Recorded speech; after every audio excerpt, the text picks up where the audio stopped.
Go back. This, I guess this is the live stream. The comments. Go back. Hit this button right here. Right here? Yeah. Pop out chat. This is the tricky part. I go here to the corner. Click that. Go back to the corner. Click that. Shrink it. So you can, you know what I'm saying? You can see yourself, so you're still live. Because the other one has a delay. Okay. Shalom, Israel. Shalom. Gonna let a couple people get on the live. Yeah, they're calling, man. I know y'all called it to the class too. Okay.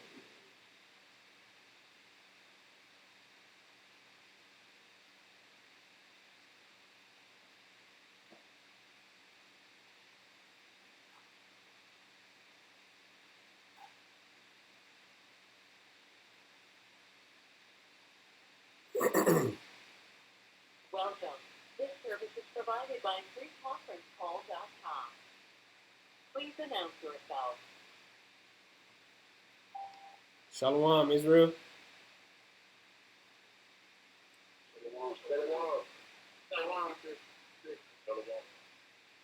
All right. This is Brother Malachi. I'm gonna be the teacher today. Let's get a roll call. Who's on the call right now? What brothers we got on the call? Rob. Shalom, Brother Jared. Shalom, that's how we sent from Guam. You're done. Shalom, y'all are done. Shalom.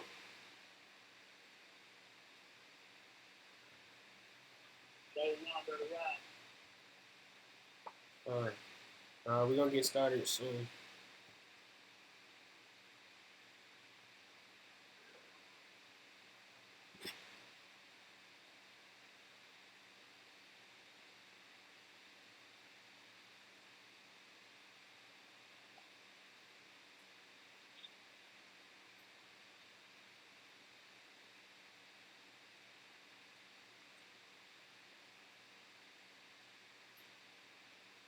Ashar Shabbat.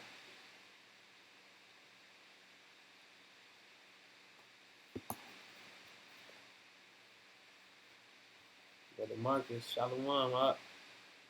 Shalom, Ma'akaya. You coming to camp tomorrow, Ak?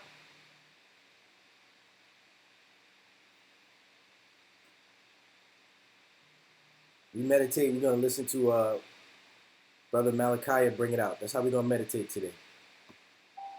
If you want your questions answered, it'll be best to get on the call. I'm answering questions on the call first, before the questions in the comments.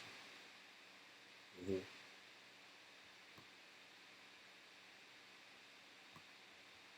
Shalom, everybody. Happy Sabbath. Ashar Shabbat. If you want to show your screen, just let me know and I'll set it up. No, I think I'll be good. All right. Do I have to have my phone like this close to it? I think the microphone is on this side, so just rest it right there. And just put your volume all the way up. And just let them know that if they're on the call, they're gonna get their question answered first.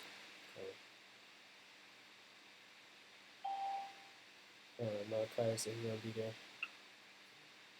bright and early. Shalom, Israel.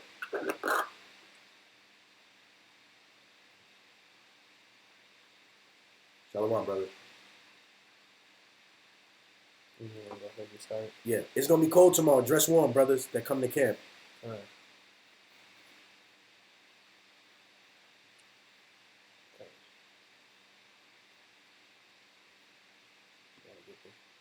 Catch with the information.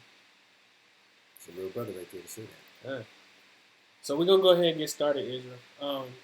As we know, last night was to the world Halloween, as we know it as its original name, Samhain. definitely gonna have to rebuke that.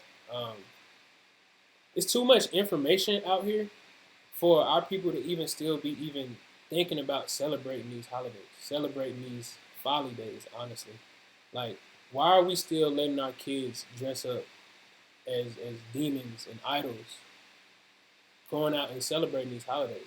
Why are we still letting our people celebrate Thanksgiving, the killing of our own brothers? Why are we still celebrating Christmas? It makes no sense. I'm gonna bring out a little bit of the history on Samhain. Um, like I said, as we know, it is Halloween. This is just one quick article I got from just Googling Halloween. You can Google the origin of Halloween, Samhain, all of that. It's plenty enough information to just go out here and see what's really all of this about, honestly. Hey, don't hang up on the call, man. If you want to talk to us, you got to do it from the call.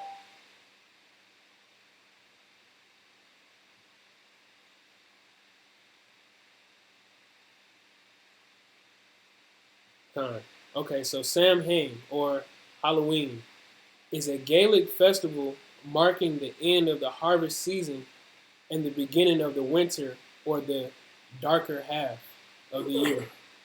Traditionally, it is celebrated from the 31st of October to the 1st of November, as the Celtic day began and ended at sunset. Um, let's go to some of the history of it.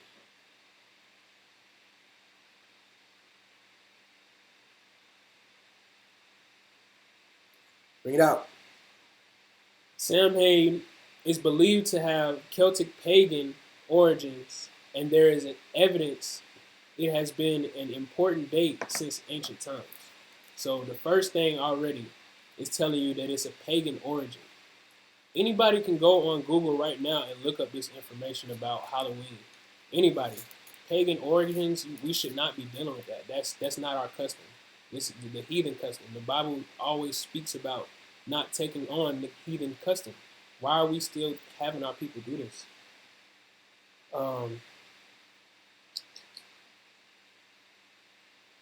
You know, people say we in a cult, but you dressing your kids up like demons. Right. Some people, I even got somebody to ask me a couple years ago, what was I dressing up as for Halloween? I said, I don't celebrate Halloween. The first thing they said, are you religious? No, I just don't celebrate Halloween. Why would I do that? But if you really think about it and just do some research on it, you'll see that Halloween is a Christian holiday. If anything, you're more religious. Mm-hmm. How can you be asking me, am I religious just because I don't celebrate? Because I don't want to celebrate these idols. I don't want to celebrate the dead. The Bible tells me that's I'm not supposed to be doing that.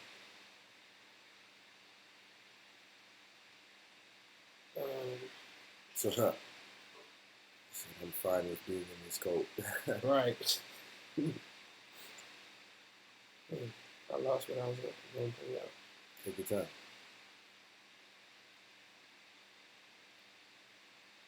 If you're on the class and you want to add your 2 cents or you want to chime in, just say Salakia, wait to be acknowledged, and then you can say your piece.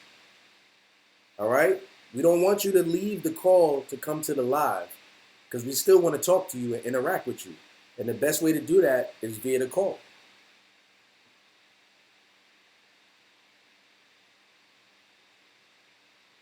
Okay.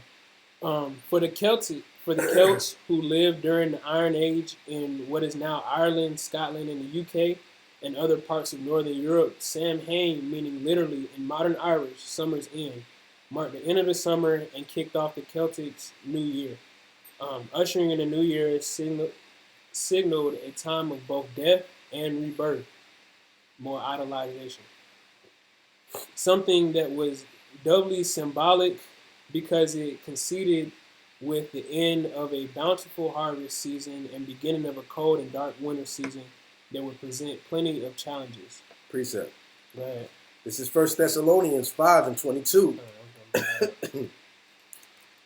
That's the spirit. It says, abstain from all appearance of evil. That's it. You can go ahead and expound. This whole holiday is just straight evil. Like I was telling the brother a few minutes ago, I seen something where the head Satanist of the Satanic Church is actually put out this year saying that we're glad that people are deciding to worship the devil one day out of the year. I even also seen something that Halloween is the second highest holiday that the Satanic people celebrate.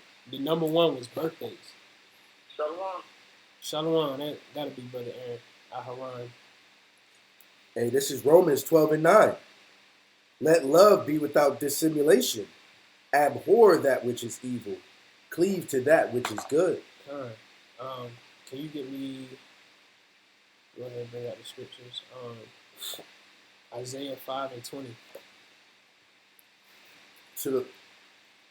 Is that to the law and to the testimony? No. Oh yeah. Isaiah 5:20. Woe unto them that call evil good and good evil. Woe means death and destruction. So y'all who is saying it's okay to celebrate Halloween. It's all good. We're not doing no harm. Woe to you. That's what the Bible said. That's what the Most High is saying. Woe to them that call evil good and good evil. There's more on that. That put darkness for light and light for darkness. That put bitter for sweet and sweet for bitter. It's all turned around. Like America literally has everything the opposite way of what it's supposed to be. Isaiah 8:20 is to the law and to the testimony. Can you get Psalms 52:3?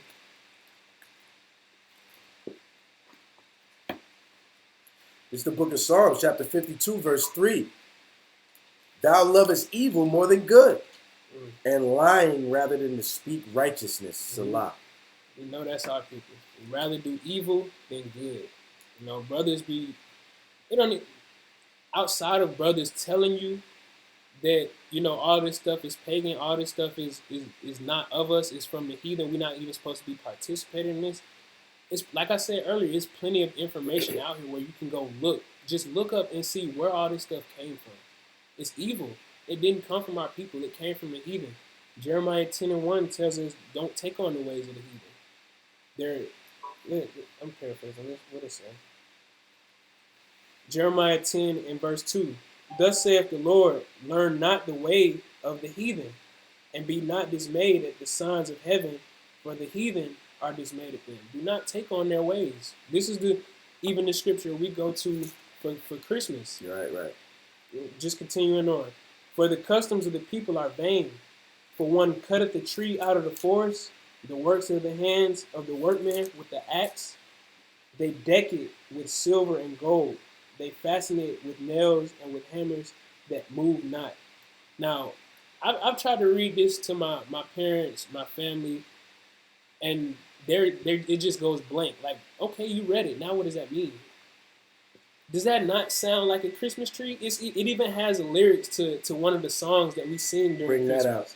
Bring that out. Deck it with silver and gold. Deck the halls.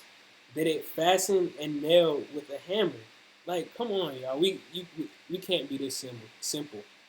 I mean, then again, the scripture do say my people are destroyed for a lack of knowledge. Sad. Let me go to 1 Corinthians.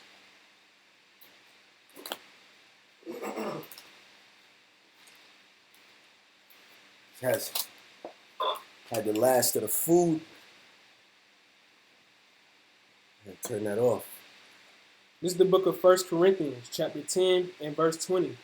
But I say that the things with the Gentiles sacrifice, they sacrifice to devils. So little do we know, well, we probably do know, it's not an unpopular belief that Halloween people are making sacrifices. It was originally people making sacrifices on this day, worshiping the dead.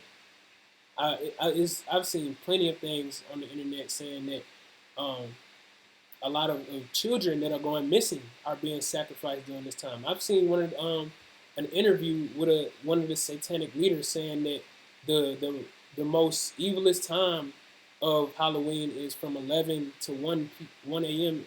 At night. That's where the most wickedness happens Why you say that? during the Halloween. Speak of that. Right, it's the spirit.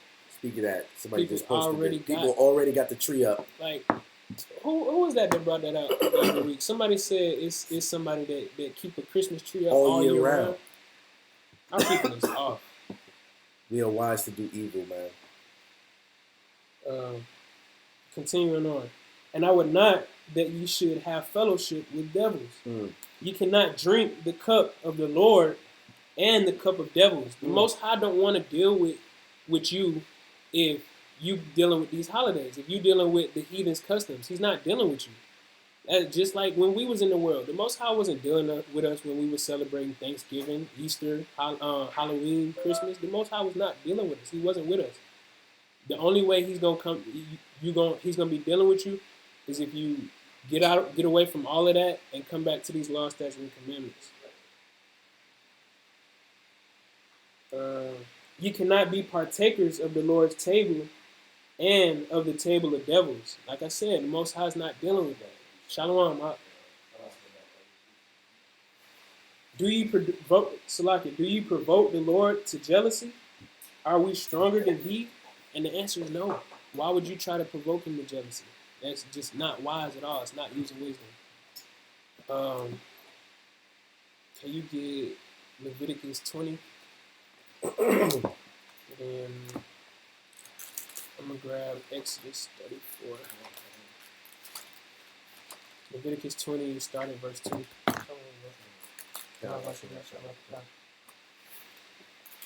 This is the book of Leviticus, chapter 20, and verse 2. It says, again, thou shalt say to the children of Israel, whoever he be of the children of Israel, or of the strangers that sojourn in Israel, that giveth any of his seed unto Molech, he shall surely be put to death. Molech, that's another god that our people have been worshiping for centuries now. What did he say? He say he gonna do what to him? They shall surely be put to death. Shall surely be put to death. The people of the land shall stone him with stones. And that's what was happening back then. when we go back into the wilderness and become under the rod of the covenant again, that's coming right back. You go into worshiping other gods or not keeping the commandments, not doing what we were ordained to do, you're getting stoned to death, or however the Most High see fit for you to be put to death. Okay.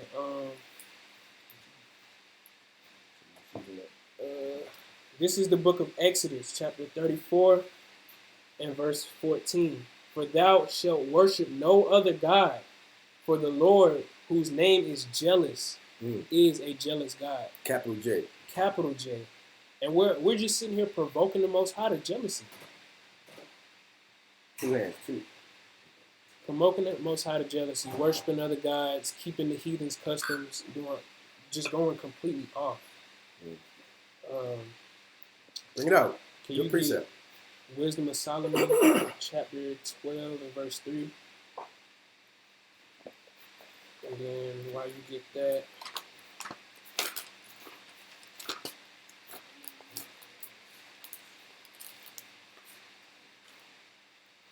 This is the book Wisdom of Solomon, chapter 12 and verse 3. For it was thy will to destroy by the hands of our fathers both those old inhabitants of thy holy land, whom thou hatest for doing most odious works of witchcrafts and wicked sacrifices. Right. This is another precept going on to us not supposed to be doing this Halloween stuff or Samhain. Why are we doing this? And the book that was ordained for us, our people wrote this people for us, literally our generation. But we don't want to look in it. We don't have a care in the world. And we're going to go into that later on. The pride of our people. We don't care about none of this, even when the information is right there in our face. We're comfortable where we at. We're in America. We got a little money. And we just don't care about the information that's being brought up. That's all we need. Just give Jake some money. Give him some weed. Let him be comfortable. He'll be all right. He's content. A mask and a fake knife. He was lit. This is the book of Proverbs. Grown men trick-or-treating, man. With the kids. Man, we got Grown men. celebrities, Grown men. NBA players showing up to the game in costumes. Yes, excited. Excited. Like, come on, man. Like, how are you this old and still acting so simple? Man, just that's a spirit. Look what I got. This is the book of Proverbs, chapter 3 and verse 31. Bring it out. Envy thou not thy oppressor, and choose none of his ways. Just because we see our oppressors doing this stuff, we think it's cool. It's not. It's not cool at all. All we're doing is making our head, the Most High God of our people, we're making him jealous and bringing more fury upon him. Making it 2/3 of it got to go at the end of the day. And the way this world is going is showing who the 2/3 is. A lot of people are showing who the 2/3 are. Let me get. You can get Deuteronomy 18 and 10. And then I get.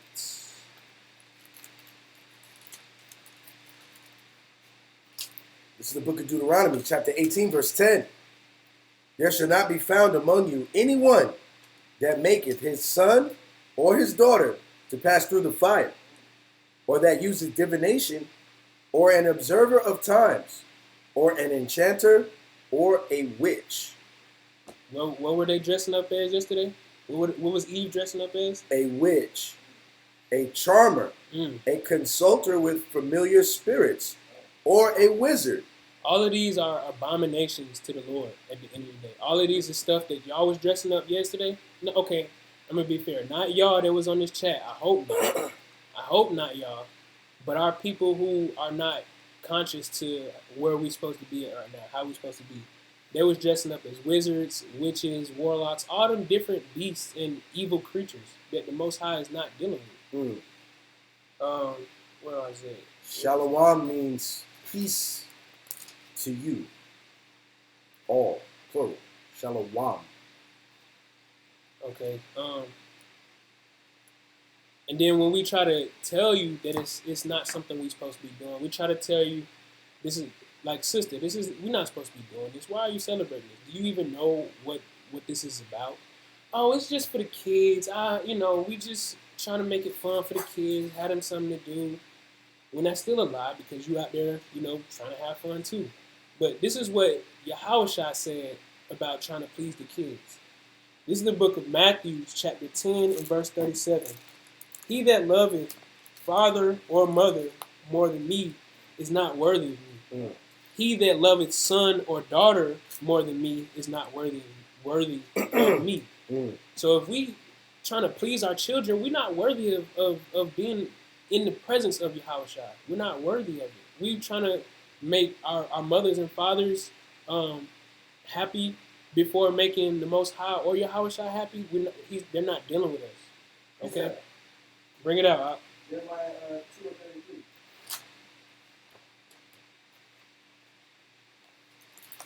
I'll read it for you. Click on the sword, brother. You ain't gonna beat me there. You said 2 and 33? This is the book of Jeremiah, chapter 2 and verse 33. I'm right there. Why trimmest thou thy way to seek love? Why? We just trying to please the kids, though. That's all. You're trimming your way, man. Why trimmest thou the way to seek love? Therefore hast thou also taught the wicked ones thy ways? That's exactly what y'all doing. Y'all teaching y'all kids the wicked ways that y'all learn from y'all parents. And they learn from their grandparents.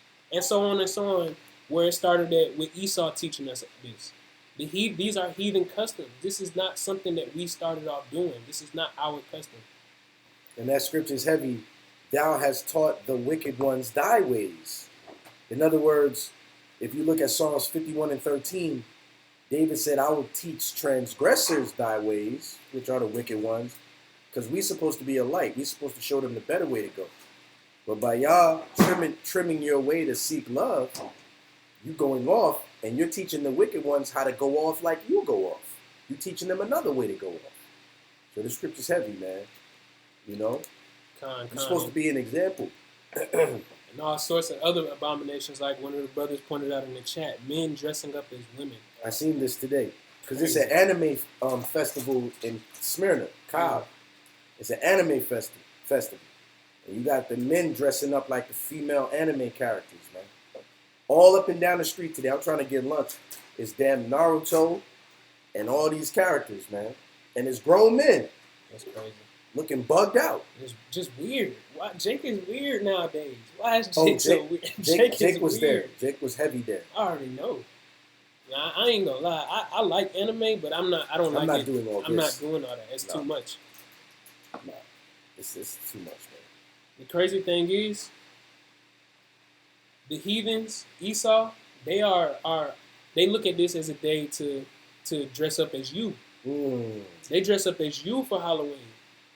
But what's really crazy is we dress up, our people dress up as them every single day. You can see sisters walking around with the blonde hair, straight, just trying to be like the oppressor.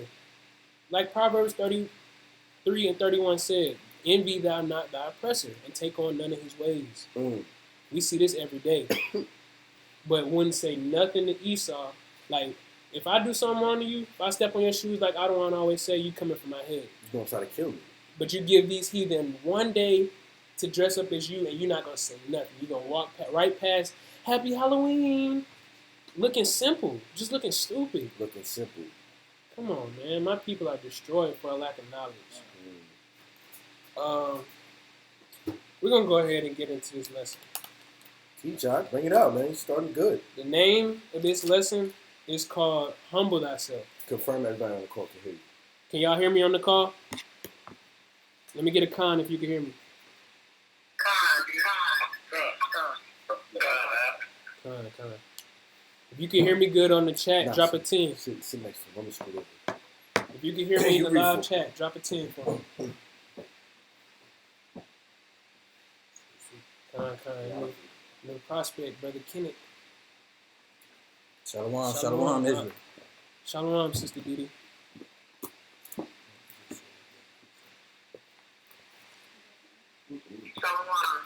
Shalom. All right, so the name of the lesson is called Humble Thyself, okay? This is something that I feel like the Spirit's put up on me to bring out to Israel because we need it, for sure. Whether you're in the truth or not, we need to be humble. Like, there's no reason for our people to be walking around proud while we in slavery. What you proud of? What can you possibly be proud of? Nothing at all. And I'm glad you said that. Let's get the first one. Bring it out. Jeremiah 13, start at verse 1. You're going to go to 10. Read, brother. Read. Book of Jeremiah, chapter 13 and verse 1. Come. Thus saith the Lord unto me, go and get thee a linen girdle. So the Most High told Jeremiah, go get you a linen girdle. All right? Go ahead. And put it upon thy loins. And strap it on your waist. Strap it on your loins. Go ahead. And put it not in water. So I got a girdle according to the word of the Lord. Okay. And put it on my loins. So he was obedient. He did what the Most High told him to do. Go ahead. And the word of the Lord came unto me the second time, saying, What did he say?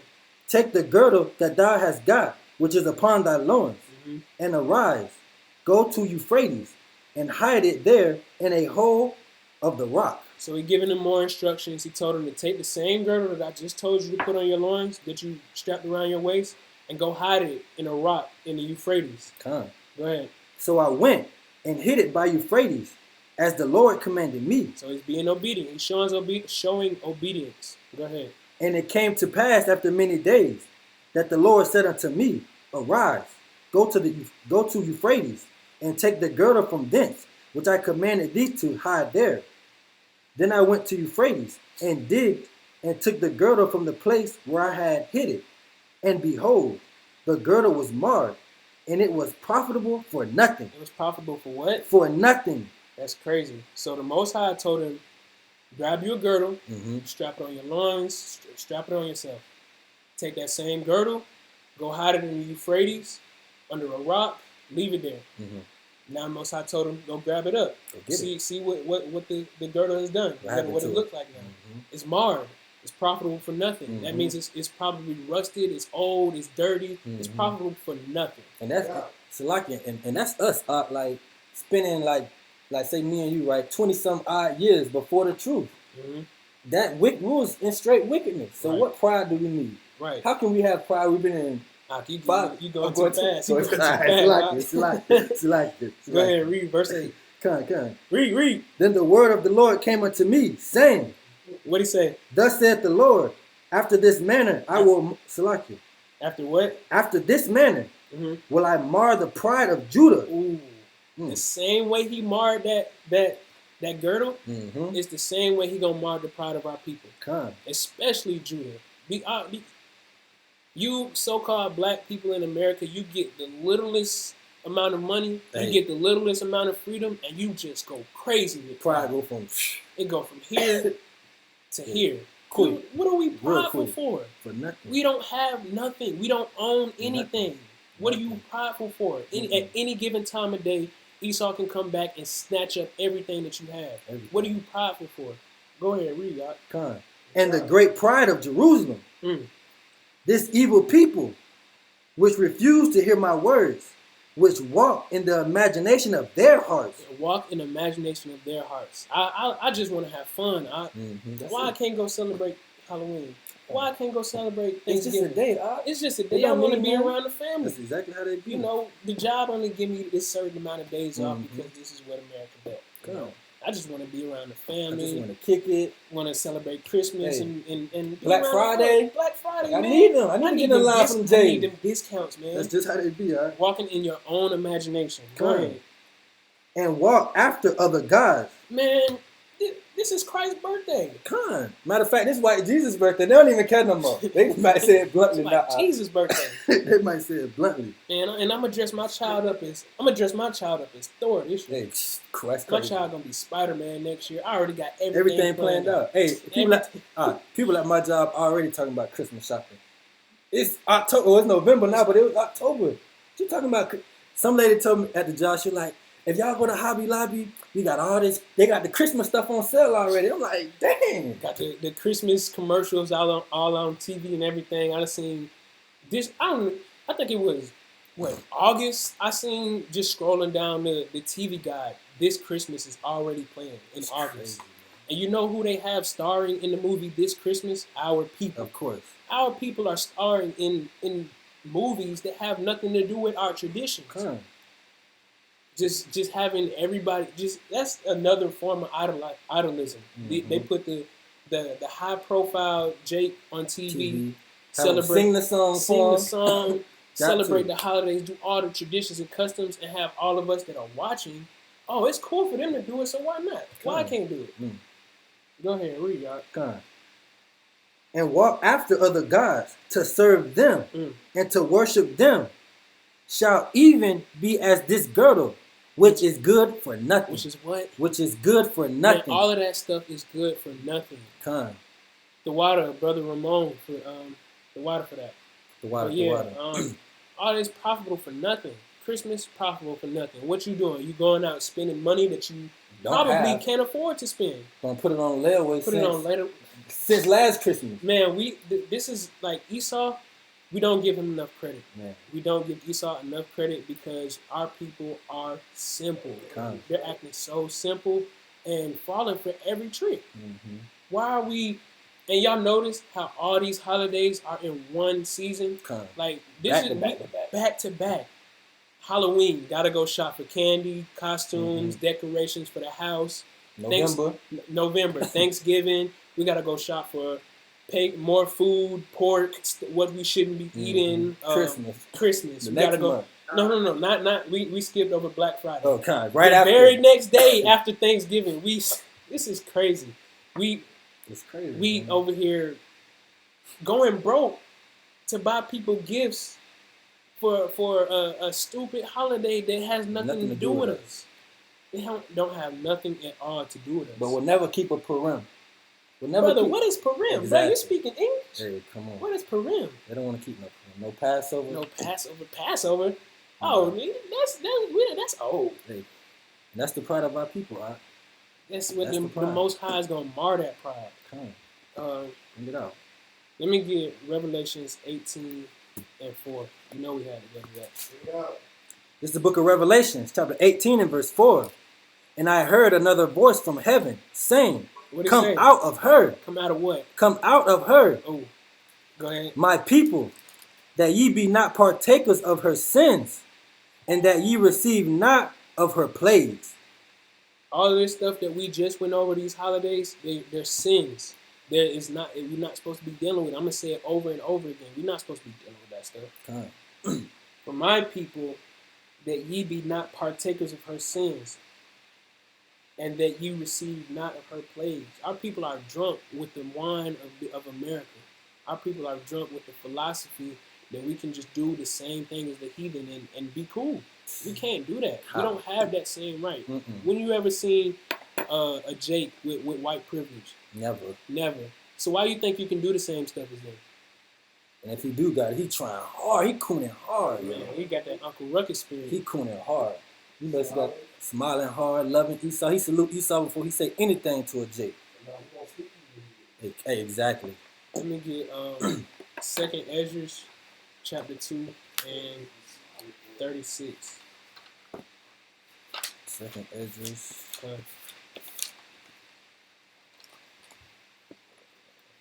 This is the book of 2nd Ezra, chapter 2 and verse 36. Come. Flee the shadow of this world. Flee the shadow of this world. Leave all that stuff in the past. Of course, all of us was dealing with that at one point in time.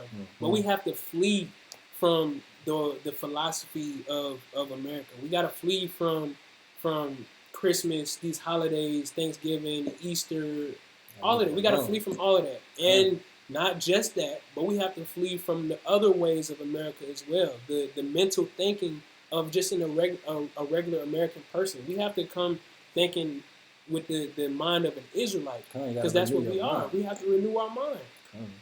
Go ahead, Art. Flee the shadow of this world. Receive the joyfulness of your glory. And you know what the joyfulness of that glory is? Coming back to the understanding of who you really are. Knowing that you're a Hebrew Israelite from whatever tribe. At the end of the day, it don't matter. Right? It really doesn't matter what tribe you're from. As long as you're keeping the commandments, you know that you pertain to these curses that come into the book. You keep the commandments, you come back to the realization of what you have to do to receive eternal salvation. Then that's all that really matters when you come to that gate. You'll be glad that whatever gate you go to. Don't even matter. Continue, Art. I testify my Savior openly. Testify your Savior openly. They try to blend in with them in the end. They are stressed out from slowly realizing that you're just a black friend, waste of time. Exactly.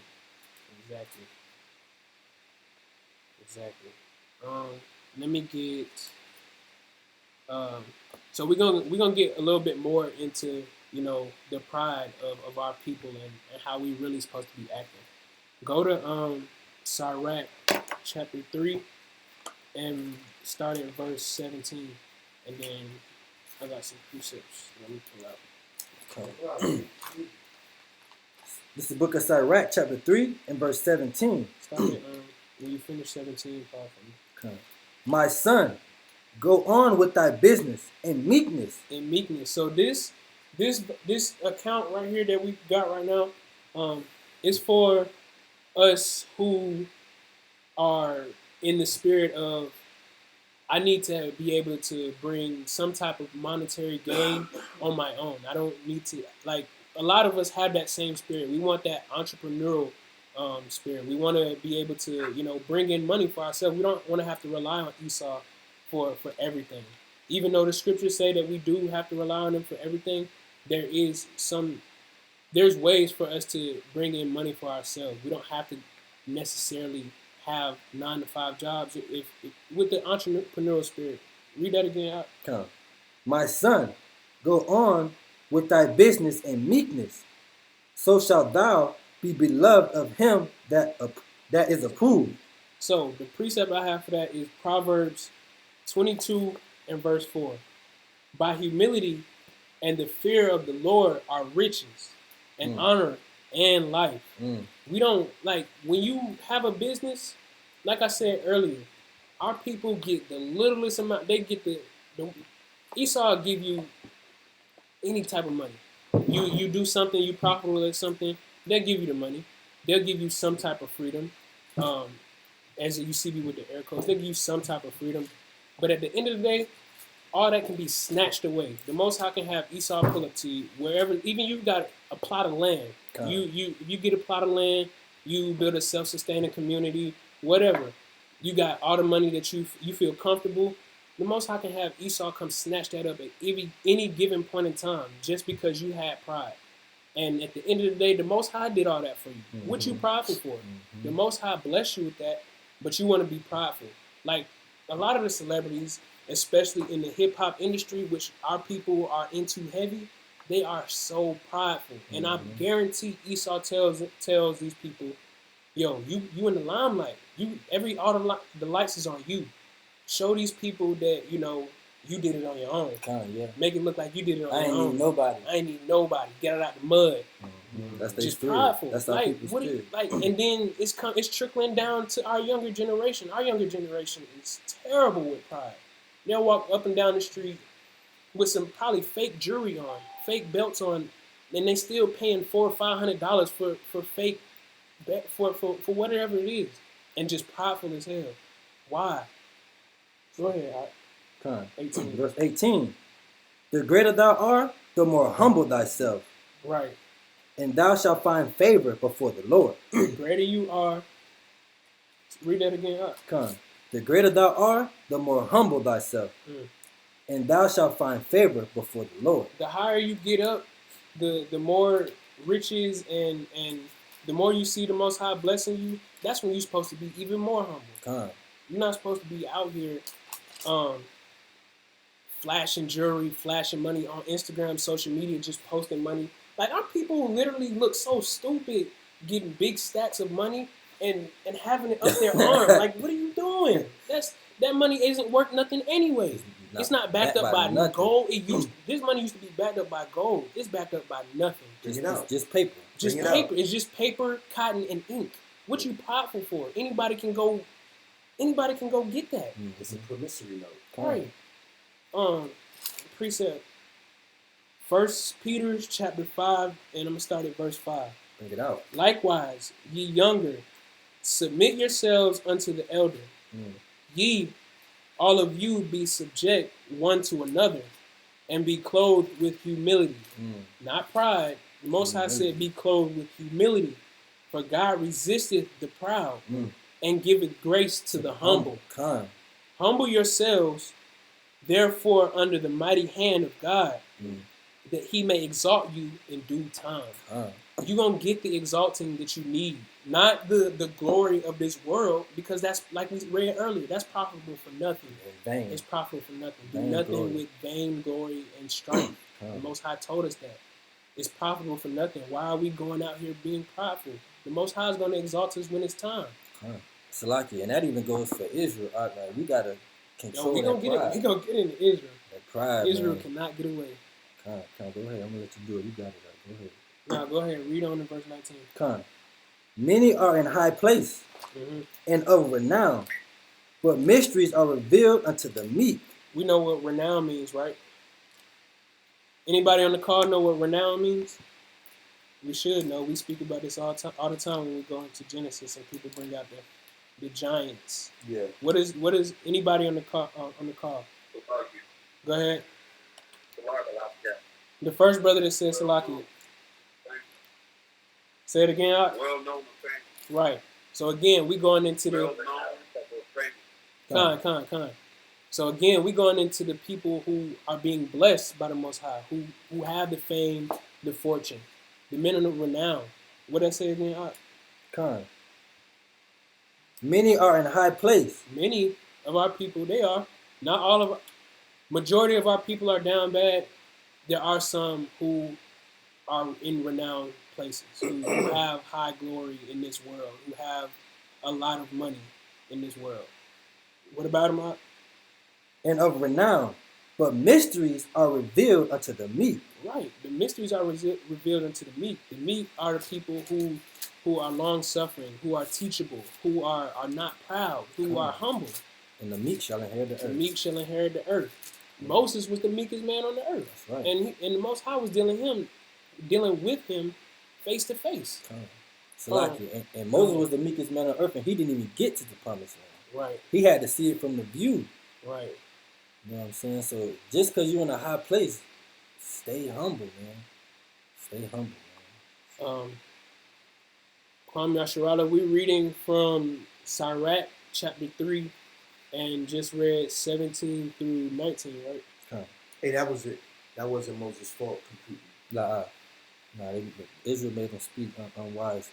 I'm going to touch on that too. Just imagine the meekest man on the earth. We've never seen anybody this meek.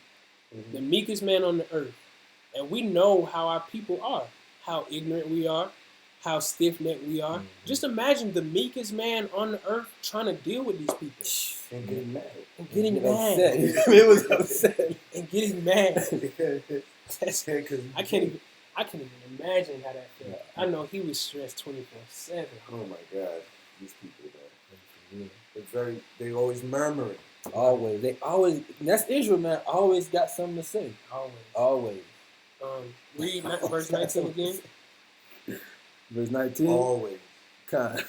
Many are in high place and of renown, but mysteries are revealed unto the meek. This is the book of Psalms, chapter 25 and verse 14. Bring it out. The secret of Yahweh is with them that fear him, and he will show them his covenant.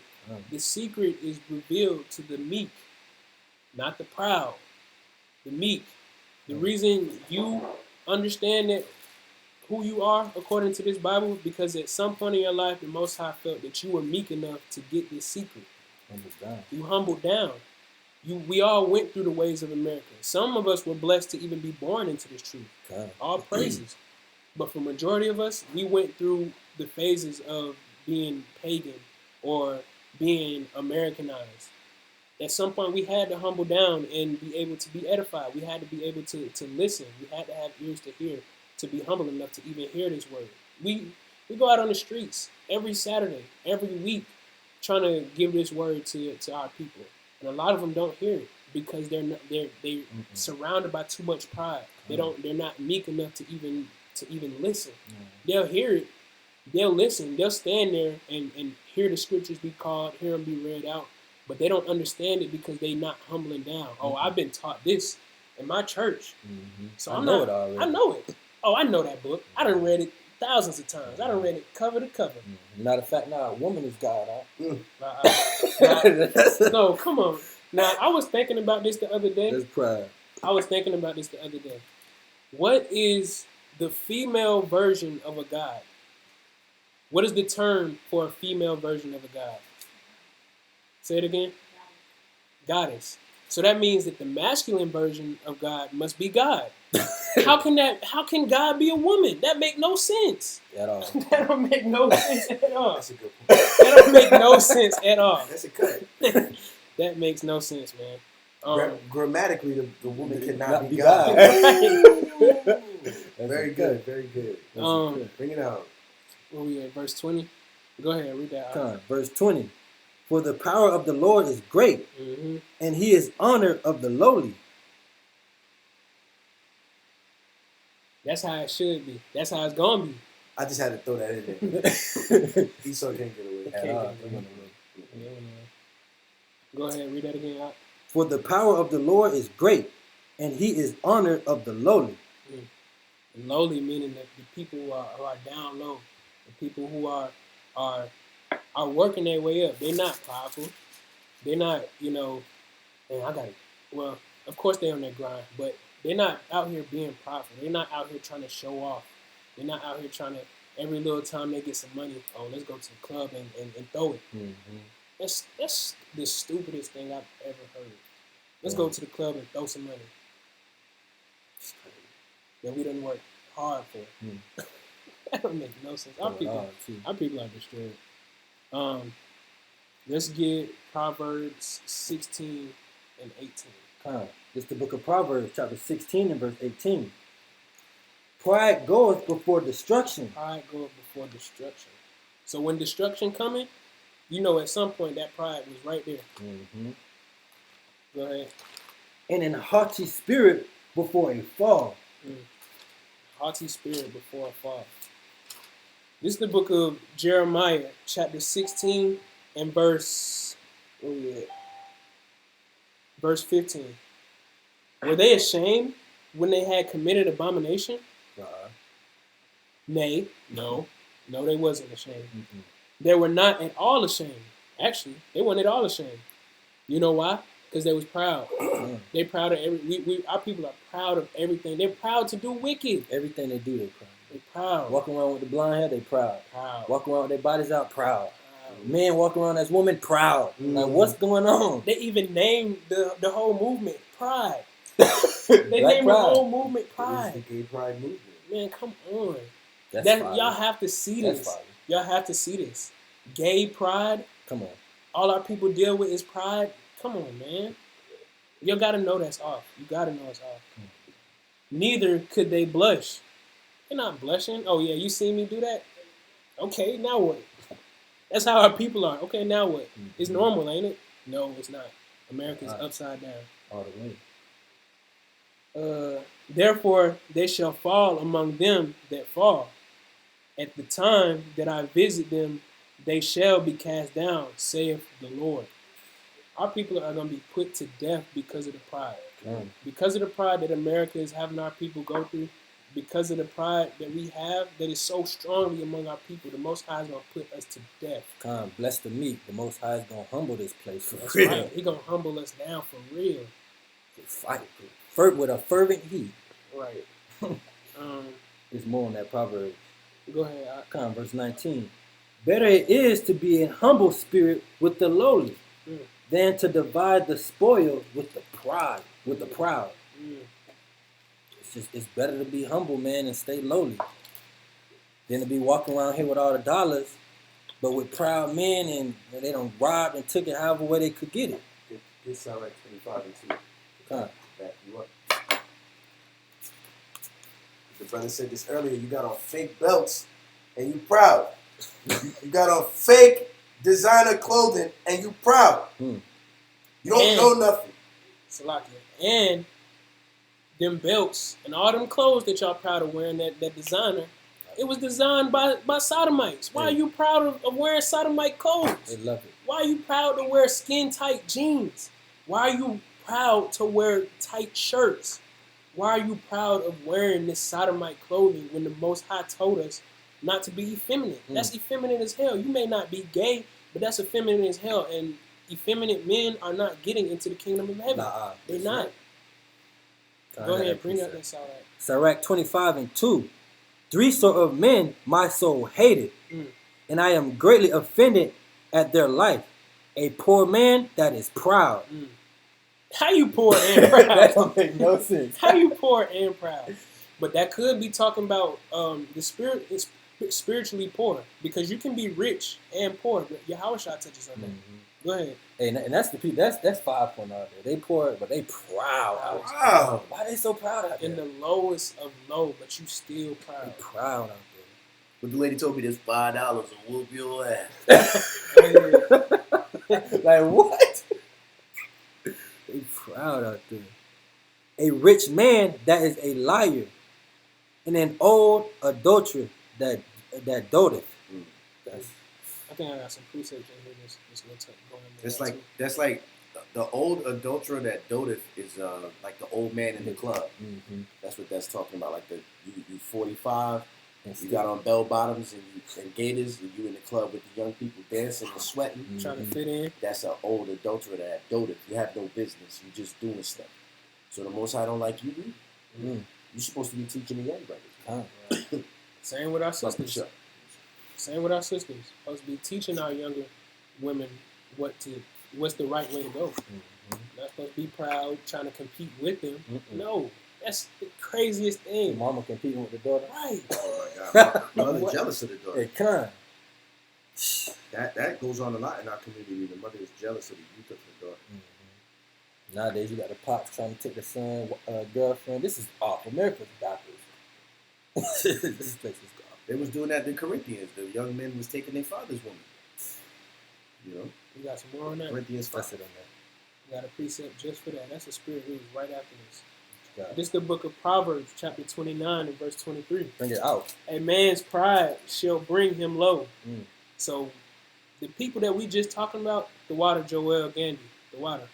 The water. The people we just talking about that we see all the time at 5 points with the most pride, the reason they got as low as they are is probably because of that same pride. And they ain't learned not one lesson from it. Mm.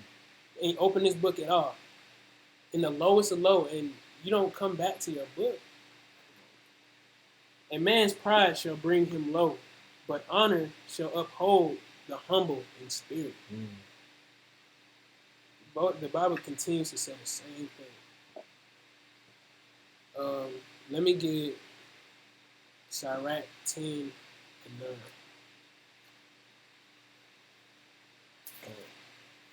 It's the book of Sirach, chapter 10 and verse 9. Why is the earth and ashes proud?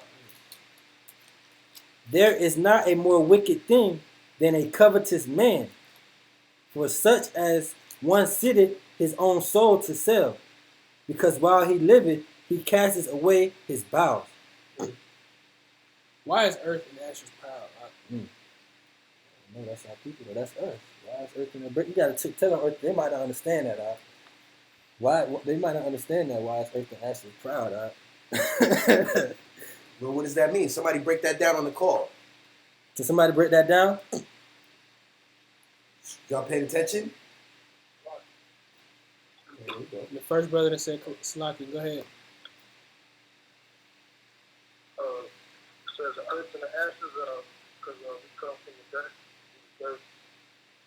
Right. And that's talking about proud again. Right. Oh, exactly. Good job, brother. This is the book of Proverbs, chapter 13 and verse 10. Only by pride cometh contention. Our people are so comfortable. And that's the pride of our people. Our people are so comfortable where we are. Like I said earlier, we get some money. Esau give us a well-paying job. You know, $17 $17 That's an good. hour. Hey, Jay, I'm happy. straight. I'm straight. I can pay my content. rent. I can buy some groceries. I can get me a little weed. I'm relaxed. I'm straight. Content out there. Content. And in the middle of that, you're straight sin.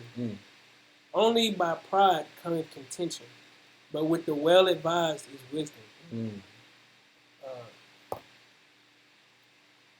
Let's go to Deuteronomy 11 and 14. Then we're going to go back to Sirach 10. It's the book of Deuteronomy, chapter 11 and verse 14. That I will give Salakia. Start at, chapter 8 and verse 11. You going to 8 and 11? Yeah, Come. Deuteronomy 8 and 11. Beware that thou forget not the Lord thy God. Better not forget the Most High. Come. And not keeping his commandments and his judgment and his statutes, which I command thee this day. Lest, I was reading this today, that's the spirit. Lest when thou hast eaten and art full, and has built goodly houses. I'm content. I'm full. Come. Got me I built up me a good house, you know. Got this job. It done paid for me to get me a good house. I'm cool. I'm straight. Good neighborhood. Go ahead. And dwell therein. You know, I'm dwelling in it. You know, Jacob is a plain man dwelling in tents. I'm content. Go ahead. And when thy herds and thy flock multiply, and thy silver and thy gold is multiplied, and all that thou hast is multiplied. And I'm getting blessed. Everything. My job is giving me a raise. I'm getting salary bonuses. I'm coming up. You know. Go ahead. I'm straight. Come. Then thine heart be lifted up. Then that's when the pride comes in. That's my that heart is pride. lifting up, man. Can't nobody tell me nothing. I'm getting paid. I got somewhere to stay. Probably gonna have a shorty come through, multiple of them. I'm straight. I'm content. Go ahead. And thou forgot. And thou forget. Now what? Thou forget. What was the first thing that we just read out of this one? Beware that thou forget not the Lord thy God. What are we talking about now? Then, Salakia, so I'm going to read that. Then thine heart be lifted up, and thou forget the Lord thy God, which brought thee forth out of the land of Egypt from the house of bondage. We forget our God. Once we get content, Con. we forget who even, the reason why we have all this stuff. We forget why we got something to eat on our table every night. Mm-hmm. We forget why we got this nice home in this nice neighborhood. Mm-hmm. We forget why we getting blessed, why we have all this money coming in. We getting all these raises. We getting promotions at our job. We forget. Precept. We're going to go back to Sirach 10. Proverbs 32. Proverbs 30 and 2. Oh. In that Bible, Proverbs 30, second column. Top. This is the book of Sirach, chapter 10, and verse 12. Now, this is why we forget. The beginning of pride is when one departed from God. See, we forget God because we got so much pride in everything that he gave us. Come on, how are you going to have pride and you really didn't do nothing to deserve this? I got a precept to back that up. Go ahead. This is the book of Proverbs, chapter 30 and verse 9. Lest I be full. Read before that. Verse 8. Remove far from me vanity and lies. Give me neither poverty nor riches. Feed me with food convenient for me, lest I be full and deny thee and say, who is Lord? Wow. Or lest I be poor and steal and take the name of my God in vain. Wow. That's a cut. That's a wrap. That's exactly what our people do, man. They get full, they forget the Most High. They get poor, forget the Most High. That's crazy. You sitting back in the chair, man. I earned this. Sitting in the crib, I earned this. I did this. I came from the mud. I started from the bottom. Now we here, like Drake said. Just the pride. Verse 12. The beginning of pride is when one departed from God, and his heart is turned away from his Maker. For pride is the beginning of sin. You gotta read that again. You gotta read that again. What's the beginning of sin? This is that's a cut. The book of Sirach, chapter 10. I'm gonna start at 12 again. Verse 12. The beginning of pride is when one departed from God, and his heart is turned away from his Maker. For pride is the beginning of sin. And he that hath it shall pour out abominations. And therefore the Lord brought upon them strange calamities, and overthrew them utterly. You gotta go down the line and thank the people, man. The water. Just click which one you want to look at. And then you can go do it again. Spread the screen. Spread the screen out again and click the chat. And it'll be on top. The water, Brother Zill. The water, Brother Dale. The water, Sister Dee. Thank you. Dion. Brother Dion, thank you. The brother who said, Salaki, go ahead.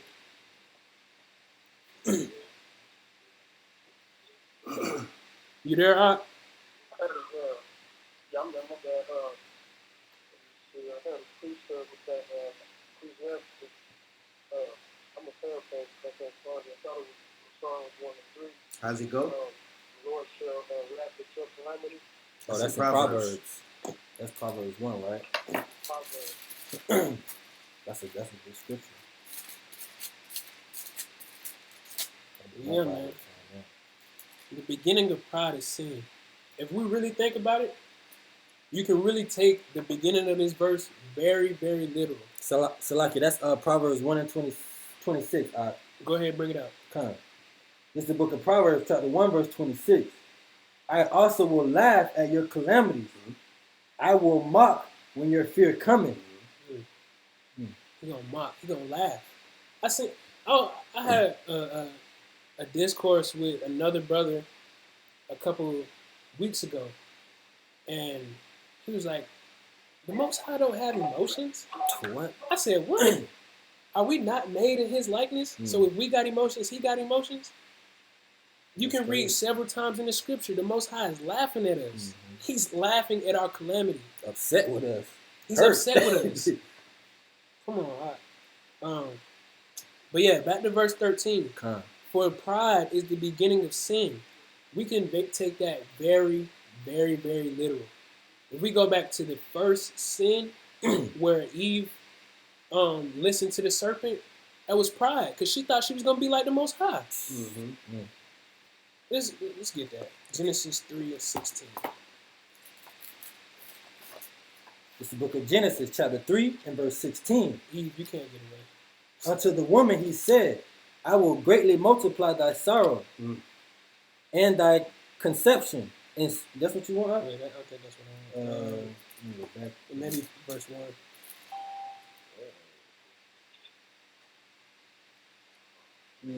Kind of, I can go to verse 1 and you're down.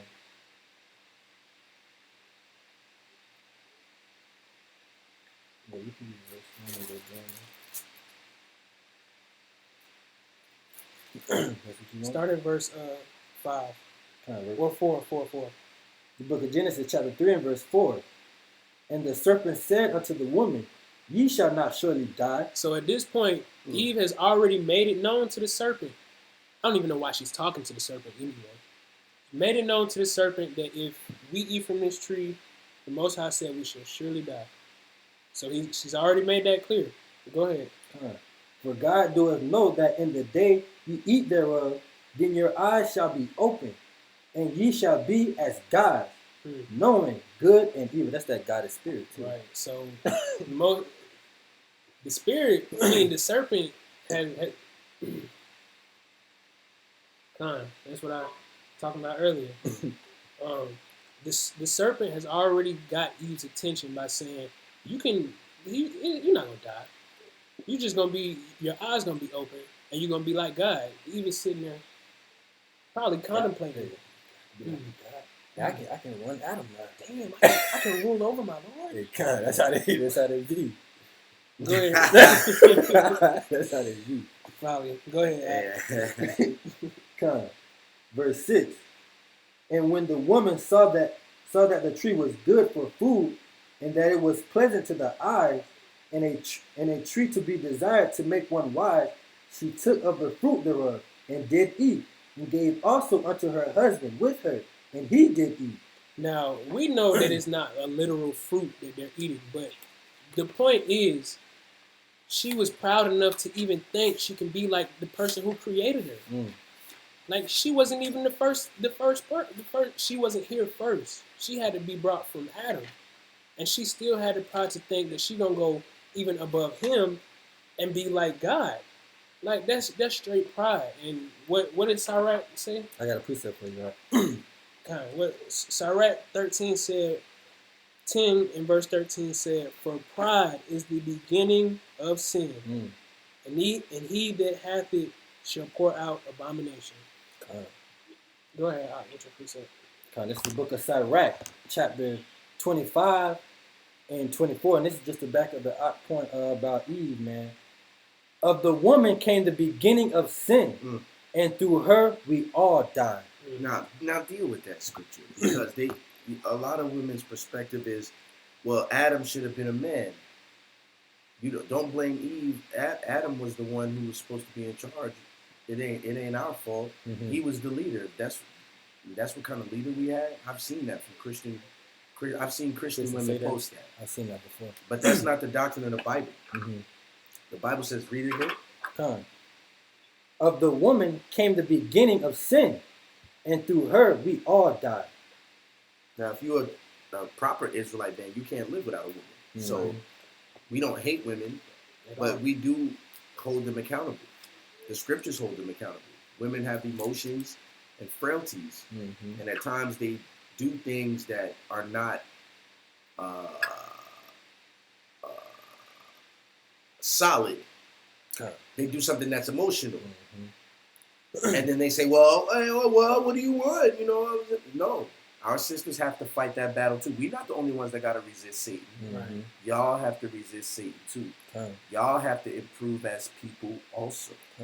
The truth is not just a place where you could come just be how you are and take advantage of the laws because it's advantageous to you. You also have to improve as a person. Slaki. And you gotta really understand that this is a true book, man. Like, If your woman coming to the house with a crazy doctrine, she got a spirit on her now. Yeah. She had the serpent spirit on her. Now she coming to Eve, throwing that spirit. I mean, so like coming to Adam, throwing that spirit around on him. That's the same thing in the house. Your woman come home from work, had a bad day. She got spirits all on her. You might have had a good day. Now she throwing them spirits on you and making you fall and do something that you didn't want to do. Yes. Right. That's exactly how it is. Because rather than argue with her, you wanna rub on them thighs. So rather than make a stand, I accept this, but this I will not accept. You don't have to be disrespectful. You know, you are not supposed to go into Eve's emotions. So you're not supposed to be disrespectful, but you're supposed to stand for something, brothers. Right. And guess what, man? Your woman respect you for that. Hold Sirach 3 and verse 28. To go further on the point of, pride, what Sirach 10 and 13 said, for the beginning of sin, for pride is the beginning of sin, and he that hath it shall pour out abomination. Let's go to Proverbs chapter 16 and verse 5. Everyone that is proud in heart is an abomination. So if you are an abomination, you're going to pour out abominable things. Everyone that is proud in heart is an abomination to the Lord. Thou hand join in hand, he shall not be unpunished. By mercy and truth, iniquity is purged. And by the fear of the Lord, men depart from evil. Pride is evil. It's the beginning of sin. Go ahead and Salakia, that beginning of sin is real. That means every time you fall and go into any sin, that was because of your pride. When you fall into lust, pride, adultery, lust, covetousness, pride. All of that is pride. Everything that you do that has a sinful nature behind it, that was your pride, man. You gotta get away from it. That's what I'm trying to teach. Bring it out, Bring out Sirach 3 and 28. This is the book of Sirach, chapter 3 and 28. In the punishment of the proud, there is no remedy. There's no remedy at all. None at all. The Most High is not dealing with prideful people. He's not dealing, whether you in the world or whether you are an Israelite, whether you know you're an Israelite. He's not dealing with that pride. He's not dealing with it. Go ahead. For the plant of the wickedness have taken root in him. Like we said, that wickedness is pride. Let's hear what Yahushua is saying. Go to Matthew 23 and verse 10. We'll start at verse 10. 23 and 10. This is the book of St. Matthew, chapter 23 and verse 10. See, because Yahushua, he could have been the most arrogant, proud person to walk this earth. The greatest man to ever walk this earth, was perfect, had no sin in him, and was probably the most humblest person we'll ever hear of. Well, yeah, the most humblest person we'll ever hear of. There's multiple humble men in this book that we're gonna bring out tonight. I guarantee I can't get all of them, but we're gonna bring out some big names that was showing some really big humility, and could have at the end of the day been the most arrogant person on the earth. Could have been. They had more of a right to be arrogant than any of us nowadays, because they were ordained by the Spirit. Go ahead, Al. Neither be ye called masters, for one is your master, even Hamashiach. But he that is greatest among you shall be your servant. And what was Yahushua? What did he come as? A servant. He came to serve. Go ahead, read that next verse. Verse 12. And whosoever shall exalt himself shall be abased. Whoever is proud shall be brought low. Go ahead. And he that shall humble himself shall be exalted. Shall be exalted. That's a good scripture. That's one of my favorite scriptures. The Most High is always going to deal with you. He's always going to exalt you if you are humble, if you are meek. Let's get some examples. Let's go to Numbers 12 and 3. We're going to get into the example of Moses real quick, or at least one of them. 12 and 3. And then I'll get Exodus 32:18.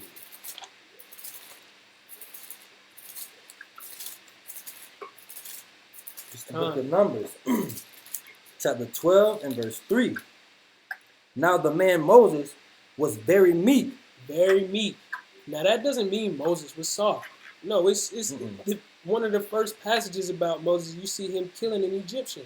Moses was not soft At all. Just because he was meek and humble don't mean he was soft. Like whenever you meet a humble person on this earth, we got a brother in the camp, Brother Henry, is one of the meekest men I've ever seen.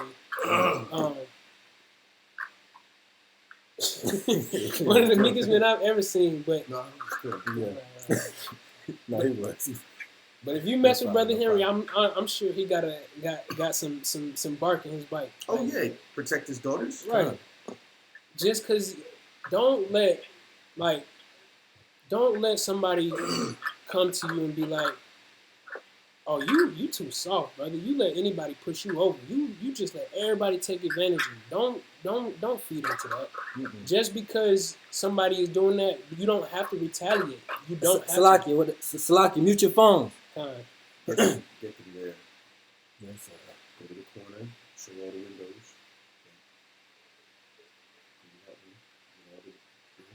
Yes. Just tap it. Yep. Just like that. Move this up there. Close this. And you see it right there again. And these are the people making noise. Might not be speaking right now, but you hear noise. Now go ahead and keep teaching.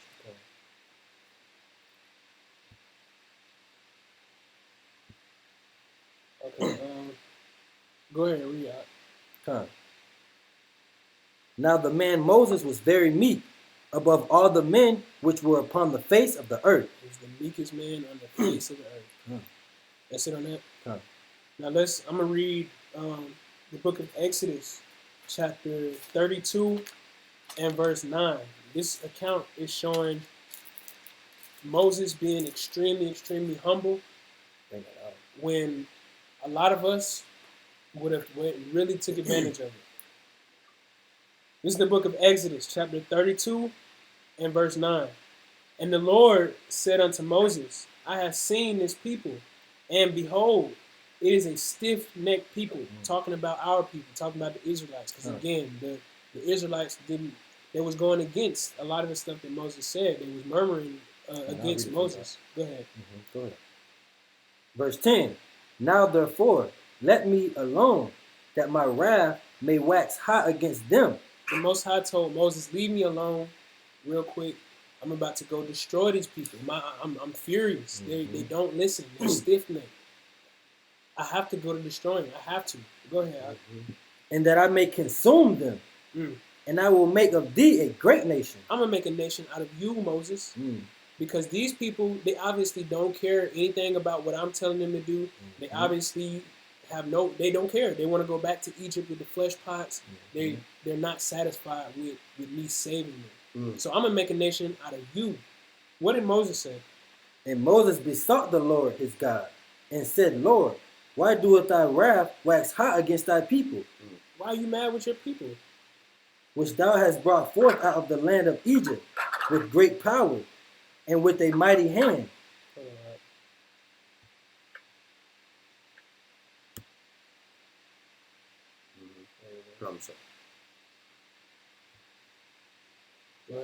Come and read that verse again. Verse 11. And Moses besought the Lord his God and said, Lord, why doeth thy wrath wax hot against thy people, which thou hast brought forth out of the land of Egypt with a great power and with a mighty hand? Why you mad with your people? Why are you this mad to where you're gonna destroy them after you just after you just saved them out of captivity? Why? Go ahead. Wherefore should the Egyptians speak and say, for mischief did he bring them out, to slay them in the mountains, and to consume them from the face of the earth? Turn from thy fierce wrath, and repent of this evil against thy people. See, Most High, why you gonna have all the other nations scoffing? Why you gonna have Egypt scoffing? Why you gonna have Egypt scoffing? They're gonna be over here mocking you, saying that you just brought these people out here in the wilderness to destroy them. You only saved them from us because you wanted to take the glory of destroying them. They was gonna mock you. They gonna mock you, Most High. Mhm. Don't do that? Take that evil saying back from our people. Right. What happened? Hold on. Before you even read that, most of you, Jake, you would have said, "Go ahead, Most High. You know I'm ready. Hey. Go ahead, destroy him. Go ahead, me. Go ahead, destroy him, Most High. You know I'll make a good. You know, my seed. right? You know me. I got it, man. I got it. You know we can. I'm tired of these. Anyway, they talking too much. Anyway, they getting on my nerves. I'm tired of hearing these people murmur against me. Go ahead, kill them all. Make a nation out of me. I got it. 99% of these people on the chat and on the call, right, would have had that pride and said, "Yeah, let me get out your way. I'll give you your little couple 5 minutes because I know that's all you need. Mm-hmm. I know that's all you need. Go ahead, do your thing." Mm-hmm. I would have smoked all of them Israelites. All of them. Burned them alive or something terrible. Ugly. Open the ground and swallow them up. You never seen them again. Could have brought lions out of the mist or bears. You know? Right. Any kind of terror. Right. But Moses told him, remember the covenant that you made with our forefathers, Abraham, Isaac, and Jacob. Remember you said you was going to make... just read that. Verse 13. Remember Abraham, Isaac, and Israel, Yasha'Allah, that thy servant to whom thou swearest by thy own self, and said unto them, I will multiply your seed as the stars of heaven, and all this land that I have spoken of will I give unto your seed, and thou shalt inherit it forever. And the Lord repented of the evil which he thought to do unto his people. Moses had the right words to say to the Most High, man. You said one wrong word. Oh, do it. It would have been over with for Israel, man. Let me see what else I want. Let's get 1 Kings. 1 Kings chapter 3, and we're gonna start at verse 5. This is the book of 1 Kings, chapter 3 and verse 5. Now this is another account of one of our forefathers being extremely, extremely humble. At a young age, he was being extremely humble. You know, if a lot of us was put into this position as well, would have went a whole nother way. We would have used that pride would have kicked in. Would have went a whole nother way. Go ahead, read that. Start at verse 5. Verse 5. In Gibeon the Lord appeared to Solomon in a daydream by night. And God said, ask what I shall give thee. And Solomon said, Thou hast showed unto me thy servant David my father's great mercy, according as he walked before thee in truth and in righteousness and in uprightness of heart with thee. So the Most High is dealing with David, Solomon, to the point where he's coming to him in a vision and asking him, what do you desire of me? What do you desire? Because the Most High is dealing with him. Go ahead and read out where you left off. And thou hast kept from him his great kindness. Salaki, where you at? Verse 6 at the end of it. And thou hast kept from him this great kindness, that thou hast given him a son to sit on his throne, as it is this day. So he's basically saying that, I know you was dealing with my father, and you've passed that on to me, to where I can sit on the throne now. And go ahead, just continue to read. And now, O Lord my God, thou hast made thy servant king instead of David my father, and I am but a little child. So he's saying, you've made me king, your servant, instead of my father, and I'm just a little kid. Basically saying, am I ready for this? You think I'm ready to take on this great people? You think I'm ready to do all of this? Go ahead. I know not how to go out or come in. I'm so young. I don't know my way outside of this city. And you telling me I have to rule over these people? I have to take care of these people now? I don't know if I'm ready for this, Lord. Go ahead. And thy servant is in the midst of thy people, which thou hast chosen, a great people. A great people. A young kid has to be responsible for this great people, the greatest people on the earth, which is also, the most stiff-necked people on the earth. I have to deal with all these people. I have to be able to counsel these people. I have to be able to to give righteous judgment among these people at this young age? Mhm. I don't know if I'm ready for that, man. Go ahead. That cannot be numbered nor counted for the multitude. These people can't even be numbered. And I don't know my way outside of the city. Go ahead. Give therefore thy servant an understanding heart to judge thy people. He asks the Most High to give him an understanding heart to be able to judge the people. Now, if the Most High was dealing with us now, in present day, like he was dealing with our ancestors back then, and asked us, what do we desire of him? This would not be in. This wouldn't even come out of our mouth. Most High, let me get that girl that I seen the other day. Let me get that car. I need the flashiest watch. I need all the money. I need some gold because I know you like gold. I need me some gold. I need the flyest attire. I need everything. I need the best video game. Let me get the latest video game to I need that 2K. I need that 2K. I need that Madden. I need that. One from next year that ain't out yet. Right. Hey, it's recording out. They gotta have it. Just to boast about it though. The Israel gotta be Gotta proud. come to my house to play it. Yeah, Howard gave me this. Right. Proud. Take that. They proud. Go man. ahead. Humble down, man. Hey, for real. That I may discern between good and bad. For who is able to judge this thy so great a people? Who is able to judge this? Let alone me. Who is able to judge this people like that? Who has the knowledge, wisdom, and understanding to be able to judge these people? Let me get that, Most High. That's all I'm asking you for. That's all I want. Go ahead. And the speech pleased the Lord, that Solomon had asked this thing. That pleased the Most High. Like we've been reading earlier, the humble will be exalted. If you're humble, the Most High will give you things. As we're about to read, the Most High is about to give him plenty more than what he asked for. Salaki and Israel, stop praying for wisdom so you can get the thing Solomon got. Right. A lot of people praying for wisdom just to get that. Like It's the intention, man. Yeah, it's the intention, sincerity, and in truth do you serve the Most High, man. With or without. Like the Christians like to say, the Most High know my heart. He gonna know. He gonna know why you ask for that. He gonna know your heart. Man. Go ahead. Verse 11. And God said unto him, because thou hast asked this thing, and hast not asked for thyself long life. He didn't even ask for long life. He didn't ask the Most High, let me be on this earth for a long time. No, give me eternal life right now.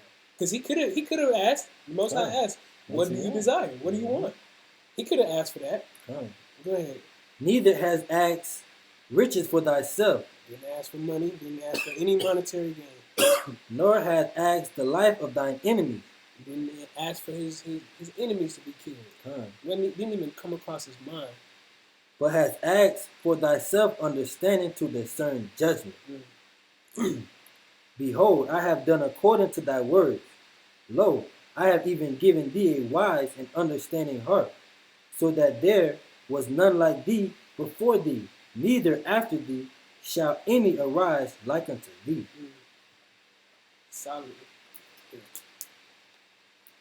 He humbled down, man. He asked for the right thing, man. And you can't hide nothing from you. You can't hide nothing from your Howard. He meant that. Give me Jeremiah 17:10, just to back you up. Straight sincerity. You can't hide nothing from the Most High. Even when you pray to him, he knows your intentions. Hey, this is something we used to talk about. We used to talk about this at camp. We used to say, do you ever pray to the Most High and you have to concentrate so that an off thought doesn't enter your head while you're trying to petition the Lord?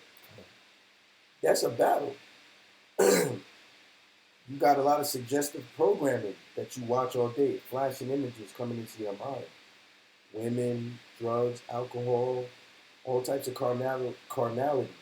That you look at the television or you listen to music, it's just being flashed into your mind. So when you try to meditate on the Lord and pray to the Most High, yo, them thoughts flash. Right. And yo, you be feeling guilty like, damn, I'm not even trying to think about that. Hey, that's crazy. That's good. See what I'm saying? So that's why when you come to the Most High, you got to prepare yourself too. But read this. I'm going to back you up with that. This is the book of Jeremiah, chapter 17 and verse 10. I, the Lord, search the heart. I try the reins, even to give every man according to his ways and according to the fruit of his doing. Now, when you see that, it says, read it again. It says, I try the reins. Some translations say the Lord searcheth your kidneys. What does that mean? That He's looking deep inside you to see what your real intention is. You can't hide nothing from him. Read it again. Come. I, the Lord, search the heart. I try the reins. I try the reins. The reins means I test your purposes. Your reins is your purpose. Whatever you after, that's your reins. That's what's got a horse got reins on it. That's the only thing stopping the horse from doing what he really want to do is the reins. So the Most High tries your reins. You got loose reins. Oh yeah, he's gonna be wicked, easily tempted. Satan not even gonna bother me about him because he know he can have him. You know, or does he have tight reins? In other words, he don't go to the left hand or to the right hand. His reins is tight. That's what we're striving to have. Most of us got loose reins because we've been wicked for 3 times the time that we've been trying to be right. So there's a lot of changing we have to do, man. And when I teach myself. Read again. I, the Lord, search the heart. I try the reins, even to give every man according to his ways. He's gonna give you according to your way. He's gonna try your reins. Give me Sirach 18:22. Yo, if you don't have this, you need this. This is an apocryphal concordance. We give this to all of our new brothers. It's not a concordance where it tells you the language. It helps you find scriptures. You study the apocrypha, you're gonna be thinking, where I've read this scripture at? And then you use this book to find the scripture. That's how I found this. Read. This is the book of Sirach, chapter 18 and verse 22. Come on. Let nothing hinder thee to pay thy vow in due time. You gotta do what you say you're gonna do. You gotta be a man of your word. Come on. And defer not until death to be justified. And don't try to like, oh well, I'm gonna take this debt to the grave. I know I said I was gonna do it for you, but I'm old now. I can't do. Don't. That's a shame. That's shameful that you live like that. That's what Sirach is teaching. Read on. Before thou prayest, before you pray, prepare thyself. You gotta get ready. Come on. And be not as one that tempteth the Lord. So that's why a lot of us, when we pray, and them off thoughts come in, because we didn't even prepare ourselves before we started to pray. Because what we about to pray for is something carnal. I need, I want, give me that. Instead of, we always say this, why y'all don't just tell the Most High thank you sometimes? And tell him how great of a God he is and how much you appreciate him waking you up. That's all I wanted. I ain't asked you for nothing. I'll figure out my needs and wants for today. You done gave me everything anyway. I just want to tell you, you awesome, Yahweh. Don't let the Christians praise God better than you. Don't let them Baptists and them Catholics praise God better than you. They think they praise God better than you. Kanye, right now, Kanye West feels like he did something for God better than all you Israelites out there. I made an album. I called him Jesus is King. I said Yeshua on a song. He feels like I did more for my God than any of you out here. When you really think about it, we doing the most. Because we waking people up. So wait a minute. That requires an attitude change. Don't let them praise God better than you, man. Your prayers should be elaborate and beautiful. The Apocrypha says when you praise the Most High, you can never go far enough. Give him all your strength when you honor him. You can't go too far. And then when you read the prayer of Manasseh, the 3 holy children, their prayer is better than yours. You need to borrow their prayer and start there. So go on. Let's go to another account of a very humble brother in his word. Let's go to Luke chapter 1, 13 through Teaching real good, brother. 17. Let's start at verse 13. 13. Chapter 1 and verse 13. This is the book of Luke, chapter 1 and verse 13. But the angel said unto him, Fear not, Zacharias. Zacharias is the father of John the Baptist. For thy prayer is heard, and thy wife Elizabeth shall bear thee a son, and thou shalt call his name John. And thou shalt have joy and gladness, and many shall rejoice at his birth. Many shall rejoice at John's birth. Now, this is one thing John could have went ahead and started being proud and bragging about. Y'all gonna rejoice at my name. That was ordained before I was even born. Y'all gonna rejoice at me. Never heard him say that. The water, Amniwala, the water. Go ahead. Come. For he shall be great in the sight of the Lord, and shall drink neither wine nor strong drink. He shall be great in the sight of the Lord. Another thing he could have been proud about. Another thing he could have been walking around this earth. Oh, I'm great in the sight of the Lord. Before I was even born. Brother, ask you a question. Brother, that's it so far, brother. Okay. Your name is messenger and how to Khan. Exactly. Go ahead. What First, was you you were just saying how John the Baptist could have been like. Oh yeah. He could have been proud. He could. I'm the man Mm-hmm. from birth.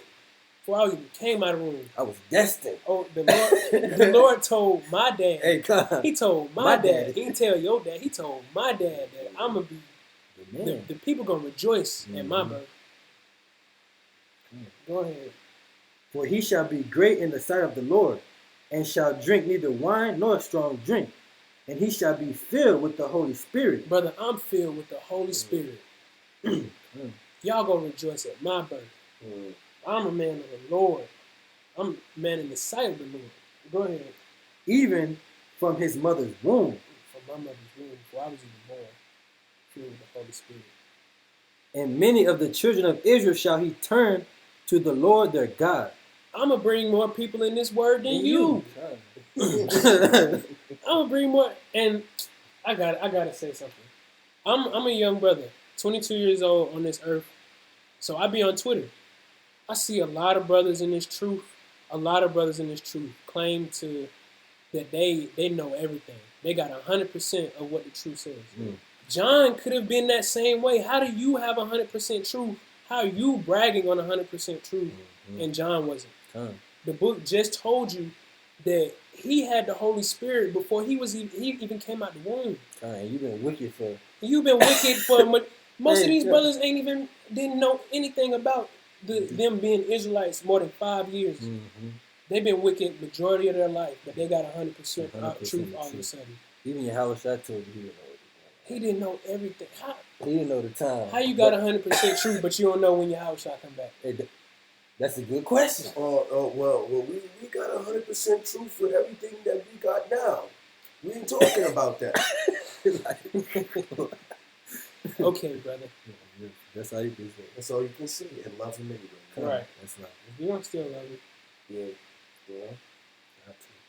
Yeah. Verse 16, and many of the children of Israel shall he turn to the Lord their God, and he shall go before him in the spirit and power of Elias, to turn the hearts of the fathers to the children, and the disobedient to the wisdom of the just, to make ready a people prepared for the Lord. He got a task.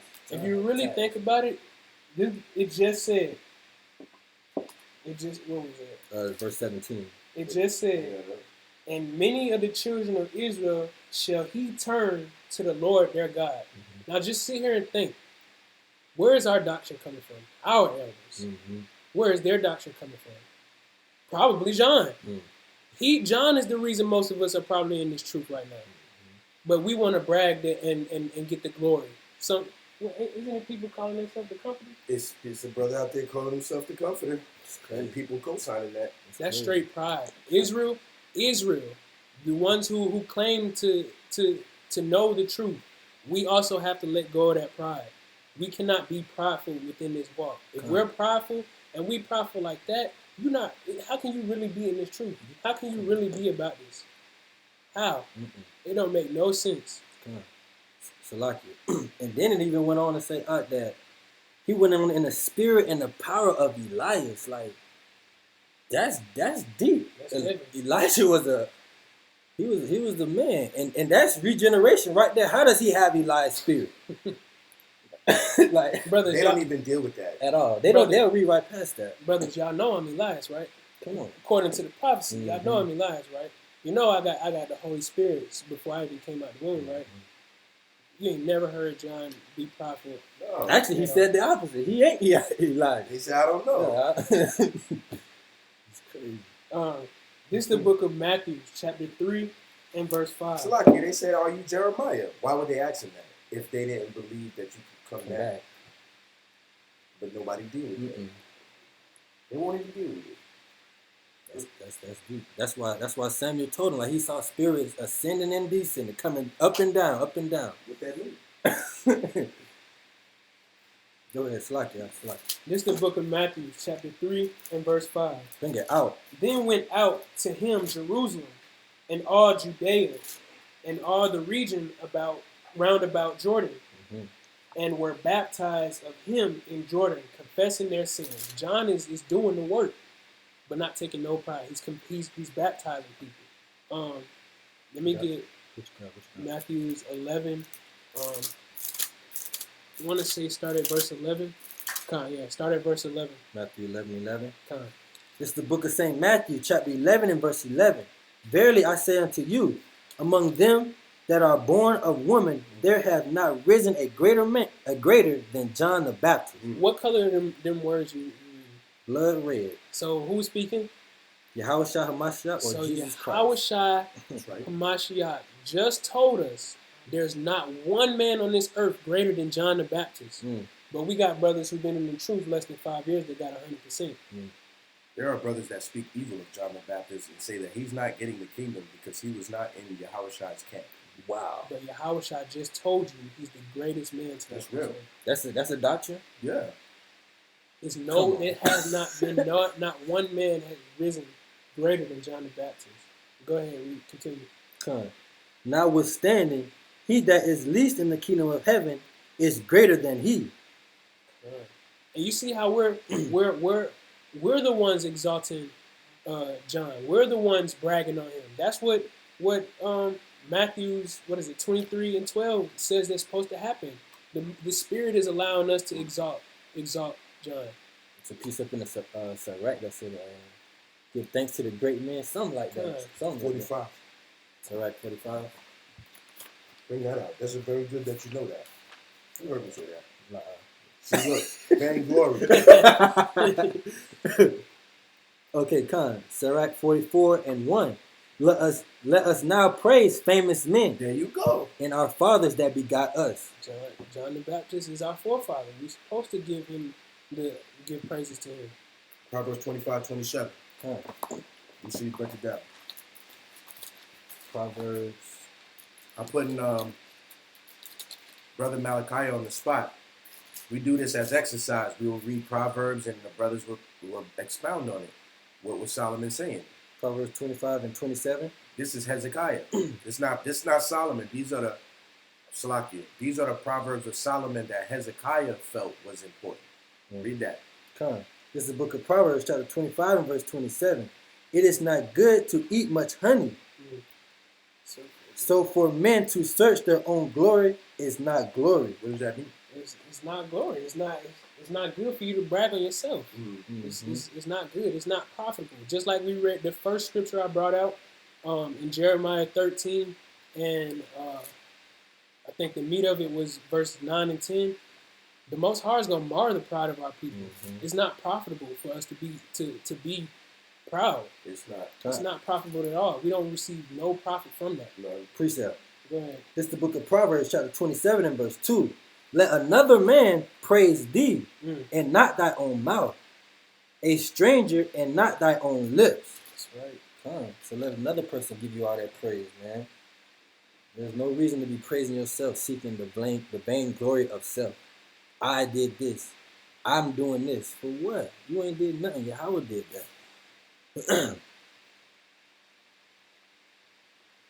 Come on. Check the call. Make sure they're still listening. Y'all still on the call? Let me get a con if you still listening on the call. You taking notes? Y'all writing these precepts down? I might have fell asleep.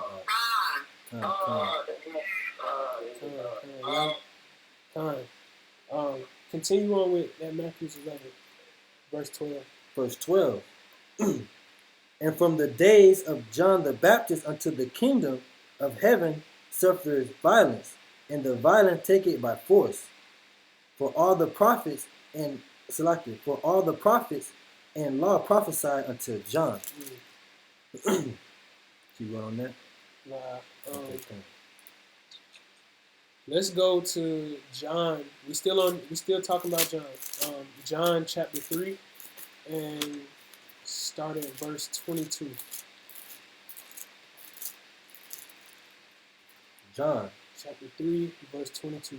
This is the book of John, chapter 3, verse 22. Who they speaking? After these things came Yahushua and his disciples into the land of Judea, and there he tarried with them and baptized. And John also was baptizing in Anan, near to Salam, because there was much water there, and they came and were baptized. So both Yahushua is baptizing, and John is baptizing. Now, Yahushua, the way he was baptizing, I'm pretty sure it was bringing people the word, bringing people the good news. John is physically baptizing people. Go ahead, read on. Come. For John was not yet cast into prison. Then there arose a question between some of John's disciples and the Jews about purifying. Okay. And they came unto John and said unto him, Rabbi, he that was with thee beyond Jordan, to whom thou bearest witness, behold, the same baptizes, and all men come to him. So one of his disciples coming and saying, hey, you know that brother that was with you, he over there baptizing too. Yeah, why you getting all the people? What's going on? Why he? What? I'm confused. Yeah, I don't get it. I'm confounded. I thought you was the John the Baptist. Right. Give me some, let me know what's going on. Go ahead. John answered and said, What he said? A man can receive nothing except it be given him from heaven. He can't receive nothing unless it's been given to him from heaven. This is John being more. He's being humble. He's showing the spirit of humility. What we always say, what's the number one trait of an Israelite? Humility. Exactly. Humility. John don't want no glory at all. He gonna do the work and go about his business. He don't want no glory. Y'all really can't be these great men because John the Baptist died in a humiliating fashion. Wow. All the work he did, baptizing Yahushua, eating bread and honey and crickets out there in the wilderness with a badger skin coat. And then he served the Most High that faithfully. And then in the end, get his head chopped off, man, whilst doing something righteous. He was checking Esau.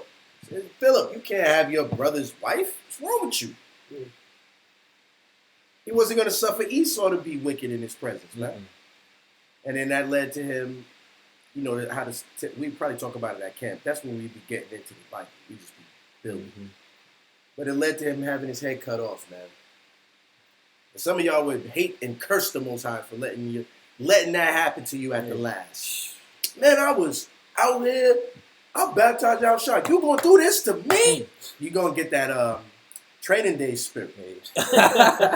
You gonna do this to me? Hey, for real. Oh, you fool! that spirit. Hey. That spirit was, yes, it was anger, but that spirit was also hurt. Really? You gonna do this to me? That hurt. Oh, it hurt. You know, and you feel like you lost. You understand? Well, Israel, the Bible says Christ was acquainted with grief. What about him?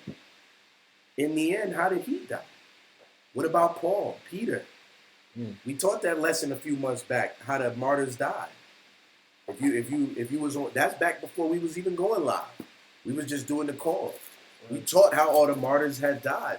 And a lot of them was in humiliating fashion, guillotine, crushed, torn to pieces, sawed in half. So even the brothers in Second Maccabees, the brothers in their mom. Oh, they had their tongues cut out. Hey, they had just because hair pulled off. They died for this truth. They didn't want to eat a piece of pork and got tortured to death. I got a precept, man, to back that point up, man. Yahushua. This is the book of Matthew, chapter 5 and verse 10. Blessed are they which are persecuted for righteousness' sake, for theirs is the kingdom of heaven. Blessed are ye when men shall revile you and persecute you, and shall say all manners of evil against you falsely for my sake. Rejoice and be exceeding glad, for great is your reward in heaven. For so persecuted they the prophets which were before you. That's it, man. You gotta get if you come in to serve the Most High, man, prepare thy soul for temptation, man. Right, it's all right. 2 and 1. Prepare thy soul for temptation when you come to serve the Lord. They get persecuted, man. For Yeah. Yahweh Shah's sake. And you gotta I'd be take it honored to cheerfully. You gotta take it cheerfully. Be honest. That's hard. Yeah. At the end of the day, you know what your reward is. You die for this truth. Mm-hmm. Continue on to verse 27. Verse 27. This is John chapter 3, verse 27. John answered and said, a man can receive nothing except it be given him from heaven. We talking about Proverbs 13. That's all the same person. Mm-hmm. That's just another Name for And the yeah. preacher is also called Preacher, yeah. It's like, Go ahead. Come. Ye yourself bear me witness that I said, I am not Christ, but that I am sent before him. All y'all seen me say, I'm not the Christ. Mm-hmm. All y'all seen, y'all witness, I'm not the Christ. Go ahead. Come. He that had the bride is the bridegroom. Who, for the people that's on the call, who's the bride that John is speaking of?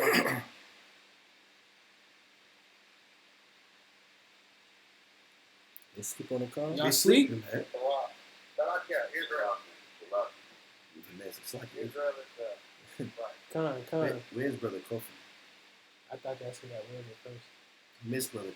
He was He on was the on the call call last last week when Elliot was teaching. He was. Yeah. Okay. Go ahead, read 29. Come. That's good. He that hath the bride is the bridegroom. Mm-hmm. But the friend of the bridegroom which standeth and heareth him rejoices greatly because of the bridegroom's voice. This my joy therefore is fulfilled. So we know who the bride is Israel. We know the bridegroom is the Most High. Who is the friend that John is speaking of? Who is the friend of the bridegroom that John is speaking of right now?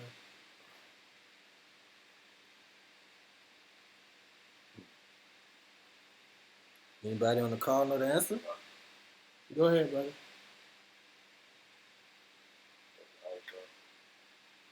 Say it again.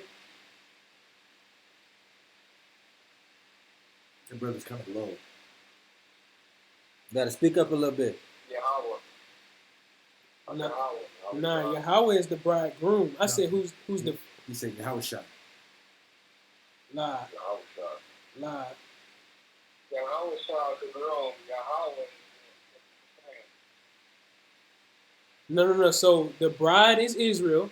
The bridegroom is Yahweh, who is the friend of the bridegroom, who is rejoicing just to be the friend.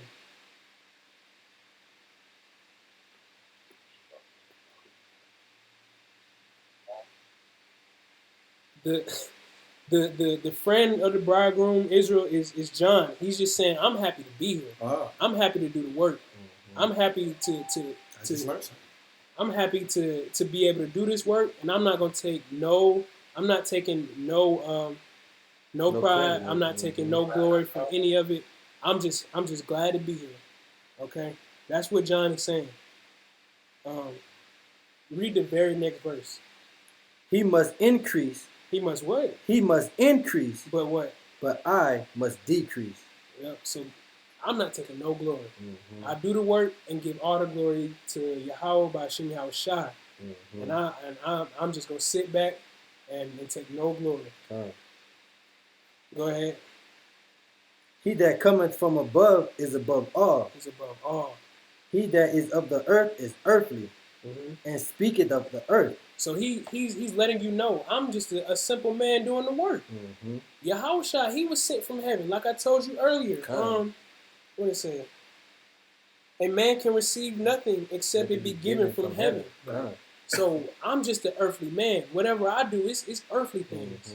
I'm working in the spirit, but it's earthly work. What he does is what you need to be exalted. That's what you need to recognize, not me, because I'm just helping out. I'm just the support.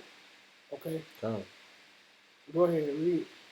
He that cometh from heaven is above all. And where did Yahweh Shai come from? Right. I think that's all we're gonna get on that. Mm-hmm. The last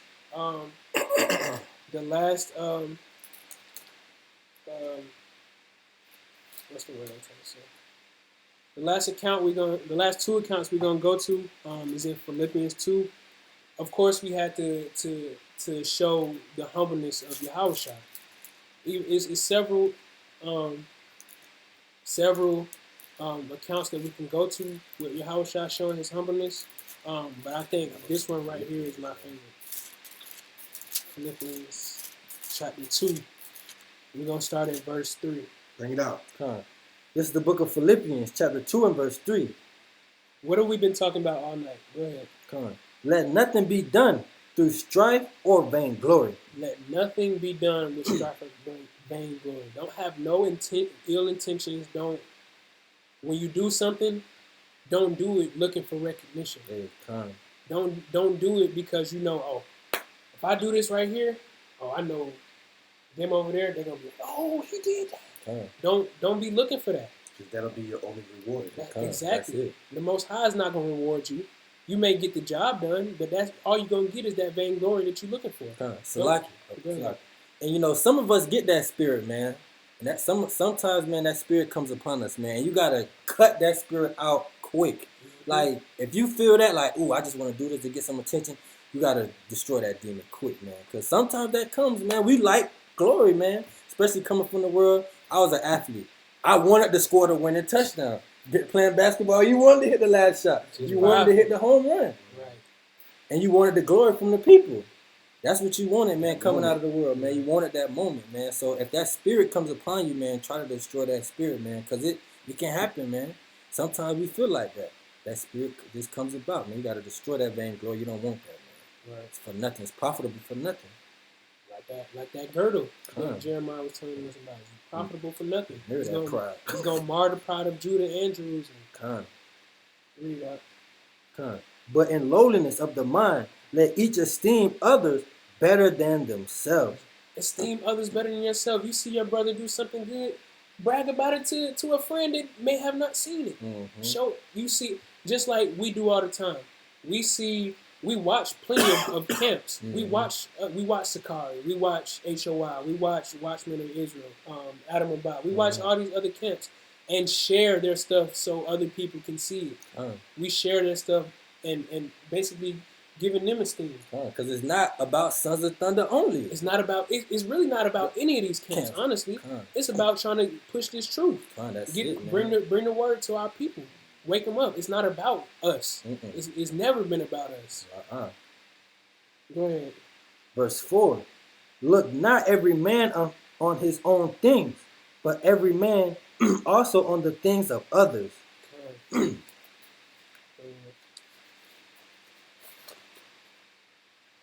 Keep going in that. Yeah, keep going. Verse 5. Let this mind be in you. Let this mind be in you. Also in who? Also in Yahushua HaMashiach. What mind did he have? Who being in the form of God, thought it not robbery to be equal with God. Yahushua was never ever trying to make himself the same as God, as the Most High. But we got people out here trying to say that they're the same. It's pointed out several times throughout the scriptures, even in the New Testament where they love to go, that they are not the same. John 14:28, 1 Corinthians 11:3. They are not the same. Yahushua is even saying, I would not even think to call myself. The Christians cut this scripture. They teach this so backwards. Right. I wouldn't even think to say I was the same. And then you read the next verse and they cut it. Right. They don't teach it like that. They teach it like they teach it exactly what it doesn't say. Man, you know, it's not robbery to be equal with God. It's like, what? It doesn't say that. Right. How did you come to that conclusion? Because it has to mean that for them to be right. And the next verse explains. So they can't even believe their eyes when they look at the book, man. Crazy. Read the very next verse. Verse 7. But made himself of no reputation. No reputation. I don't want to think I'm equal to the Most High. Right. And took upon him the form of a servant. Of a what? Of a servant. Of a servant. He came to serve.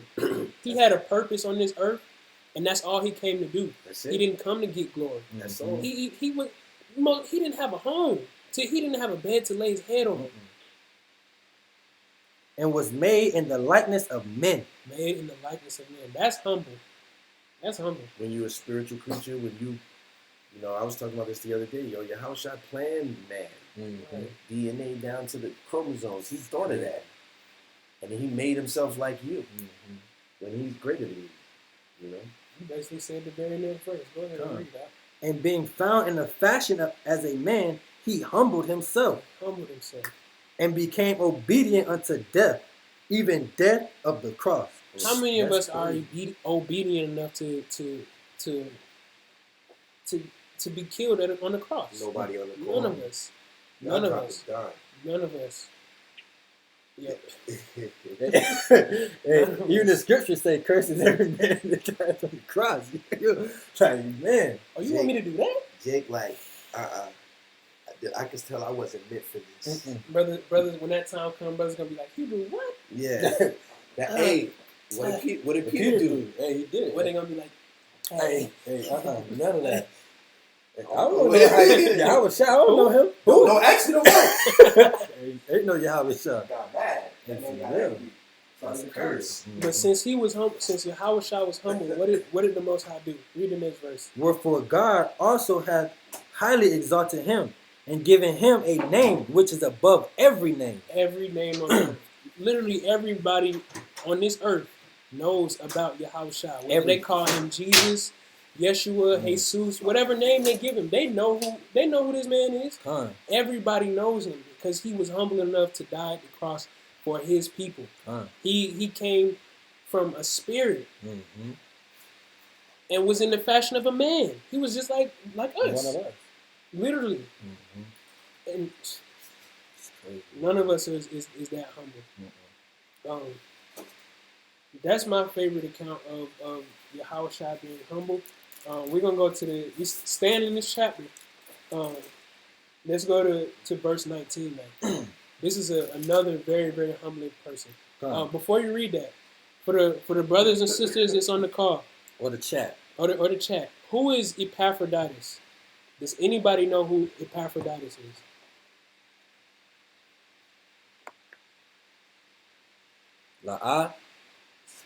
It's quiet. Right. Now this is a very, very humble brother. Go ahead. Let's read about Epaphroditus. This is the book of Philippians, chapter 2 and verse 19. But I trust in the Lord, Yahweh Shah HaMashiach, to send Timaeus shortly unto you, that I also may be of good comfort when I know your estate. Now let's read let's look into the context of this book now. This is Paul writing a letter to Philippians, and he's saying that he trusts that the Lord will send Timothy to help do the work. So this is where we are in the story right now. Continue to read. For I have no man like-minded who will naturally care for your state. See, because right now he don't have nobody with him this has the same mindset, who will care and bring this truth with him, who's willing to do the work with him. Go ahead. Deep. For all seek their own, not the things which are Yahweh Shah HaMashiach. Because all these men seek pride. They seek glory for themselves. They have too much pride. They don't seek out the what they say. Seek out the things of Yahweh Shah. They don't seek that. They have too much pride. They're looking for vainglory. What we're not supposed to be looking for, what the beginning of this chapter told us not to do. Go ahead, Al. But ye know the proof of him, that as a son with the Father, he has served with me in the gospel. Timothy has served with him in the gospel. Him therefore I hope to send presently, so soon as I shall see how it will go with thee. Slaki, go with me. But I trust in the Lord that I also shall come shortly. Right. Yet I suppose it necessary to send to you Epaphroditus. Epaphroditus. So this is who was sent. Epaphroditus is the brother that was sent to Paul to help do the work. Now let's see how strong, how strong Epaphroditus was doing this work. Let's continue to read. My brother. My what? My brother. Okay, so he was really willing to do the work. Paul is calling him his brother. And an Israelite. Of course. Of course. think we missed somebody in the chat. Okay. Go ahead. My brother I'm watching it. and companion in labor Companion in labor, and fellow soldier, fellow soldier. but your messenger, Mm-hmm. and he that ministered to my wants. He was a servant. he came to help. He came to do the work of the Most High, but he know Paul was the man, the main man in this mission. Con. He came to help. He just came to put his 2 cents in. He came to help. Con Salaki, that's how you can see right here that Paul had a camp. Right. He had it was Paul, Timothy, how you say the brother name? I can get that right. Epaphroditus. Got it. And they understood the order. Right. He understood that Paul is the master. Now, that's another point. This he is order. the order. Straight order. He know his role. Con. Verse 26. For he longed after you all, and was full of heaviness. Full of heaviness. Because that ye had heard that he had been sick. This brother was sick. He was sent, and he was sick. Mm-hmm. He's doing the work, and he's sick, full of heaviness. Mm-hmm. There's some brothers who won't even come out to camp. They too scared to come out to camp. Mm-hmm. They won't come out to camp because they looked on their phone and see on the weather app, oh, it's supposed to rain. There's 60% chance of rain. I ain't going out there. What that mean? I ain't going out there. This brother is sick coming out to do the work. Go ahead. You don't have no excuse. No excuse. We have to put this work in. You want the kingdom to come? You have to do this work. Yeah, you got to do it yourself. Exactly.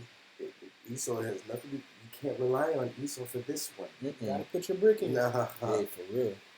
At all. he hope you never wake up. Mm-hmm.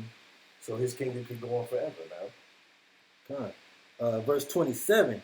For indeed he was sick nigh unto death. Unto death. This brother almost died trying to put the work in for Yahushua, for the kingdom. Mm-hmm. He almost died. You brothers is not coming out to die. A lot of us, we not coming out doing this work if we on our deathbed.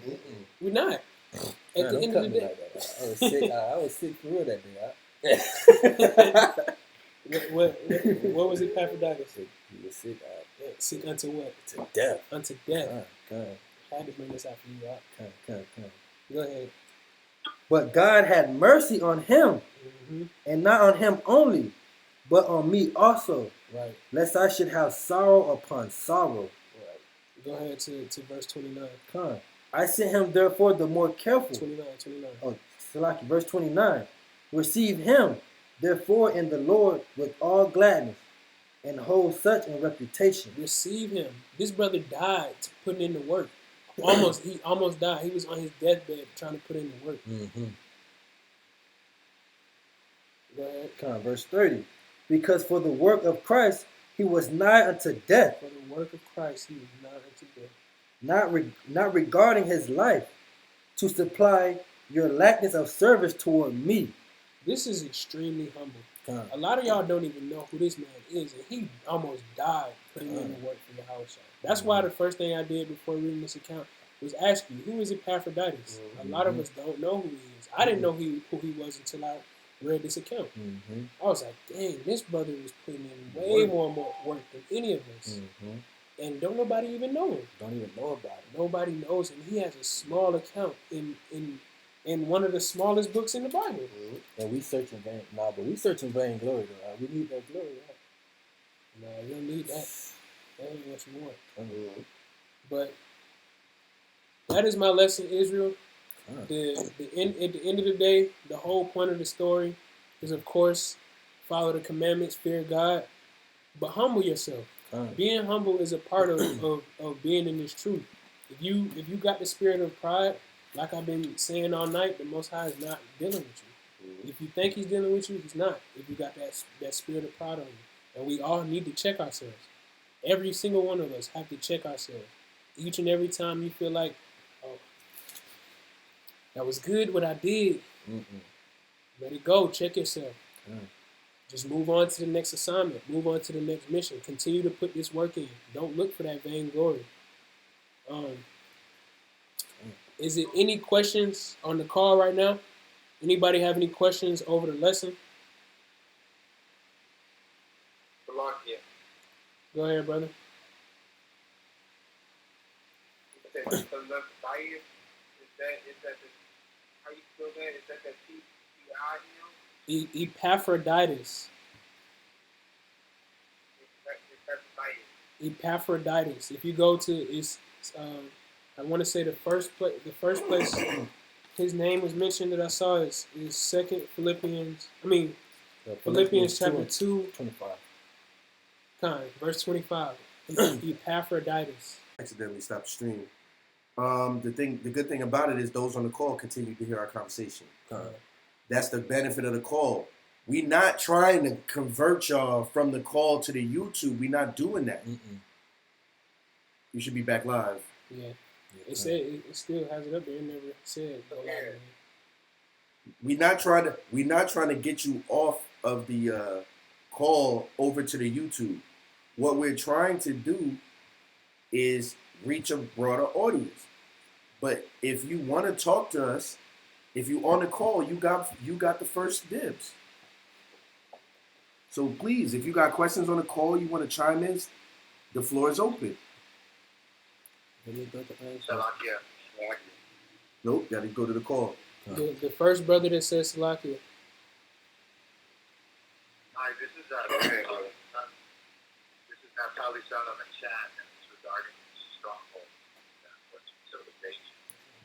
One of the things that I've been studying you guys for a year, and thank you so much for your obedience to the Lord. One of the things that my wife, as she's come to the understanding, is that, man, we cut the brothers and sisters who have been held captive to this strong delusion. And what we've been working on is really attacking the stronghold. People get defensive when you attack their beliefs, but when you show them the error of Western biblical doctrine, as opposed to, and the precepts do it. I understand a teacher. I understand, and trust me, I'm hitting people with 75 verses at a time about cosmology and 50 verses about humility and acts of humility in the Bible. They just look at you like you're stupid. And so, how do we do this when we attack the stronghold and show them the errors of biblical doctrine of the West? I mean, they translated the Bible in 1611, and now they think they can tell us what it means. Do you ask a Chinaman what it is about Mexican food? Right? We don't have Chinese people how to make Mexican food. That's a good point, brother. A Western guy knows about Eastern doctrine. Right. I even got called a horse eater by Sakari. It was funny. I didn't know what a horse eater meant, but I was offended, man. But again, I've just been working with you guys and Enon, Karash of 144K. And you guys are amazing. Thank you for your teaching. We can't accept that. I love the Sakari brothers, but they don't know, and I just tell them all day, hey, see Rock 512, man. Just a Rock 512 if you don't know. And I apologize. I know this is about being humble. You got a new follower to Israel. And so I do humbly say, please just show the precept where I need to shut up. And I will. And I thank you all for what you're doing to your obedience and love of our God. Thank you. All praises go to the Most High, but we appreciate your kind words. That's right, man. We can't accept them compliments, but thank you. Somebody else said Salaki on the call. I was going to say regarding people going to celebrate Halloween. I know yesterday me and one of my other actions to get this lunch at Chipotle. Didn't really realize why it was so packed. And when we got to the cashier, it was a sister, and she kept asking us, what are we for Halloween? And I'm like, our work clothes. I'm like, we celebrate Halloween. She was like, so y'all ain't a step team or nothing like that? What? Like, no. She kept on going. She kept continuously asking the same thing, like, y'all sure you're not a step team or anything like that? And I'm like, no. And my aunt knows, is that like some kind of discount or something going on? So it's like, Esau was working in his ways to like, even giving people who weren't into it to just like conform in any old kind of way. Yeah, that's what they He do. was getting ready to go and say like, yeah, let's go ahead and get that discount. I was like, nah, it's cool. Just go ahead and charge me straight out however much it is. Right. They also try to, conform our people even at these jobs. You know, when I had this one job where every holiday they gave us lunch, every holiday, and I mean, you don't be over righteous. I mean, you can eat the food, yeah. but what Paul said, just eat. Yeah, Don't ask you if it's been um, sacrificed to idols. idols, Idols are nothing. are what? Are nothing. We all know that idols are nothing. Right. Exactly. So, But they be trying their hardest. Mhm. They try their hardest. So yeah, I feel you on that one. Anybody else on the call had a question?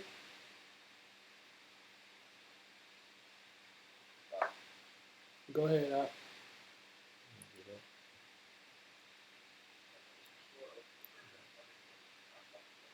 Time. Wait. Before you do ask your question, does nobody has any other questions about the lesson?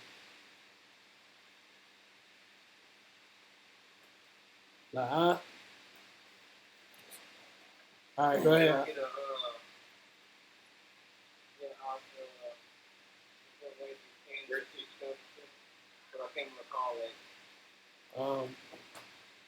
Send us shoot us an email and I'll send the precept to you. Yeah, we supposed to have brothers scribing the precepts, but it should be all in the chat.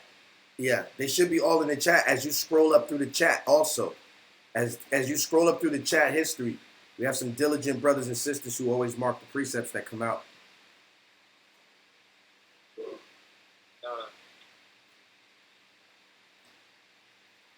Okay, it's no other questions on the lessons. Go ahead, brother, with your question.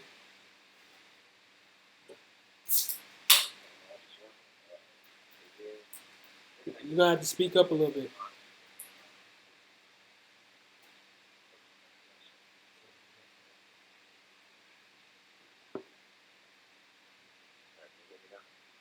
A little bit better. I was wondering what the precepts for the Apocrypha living further outside of Atlanta or further to camp.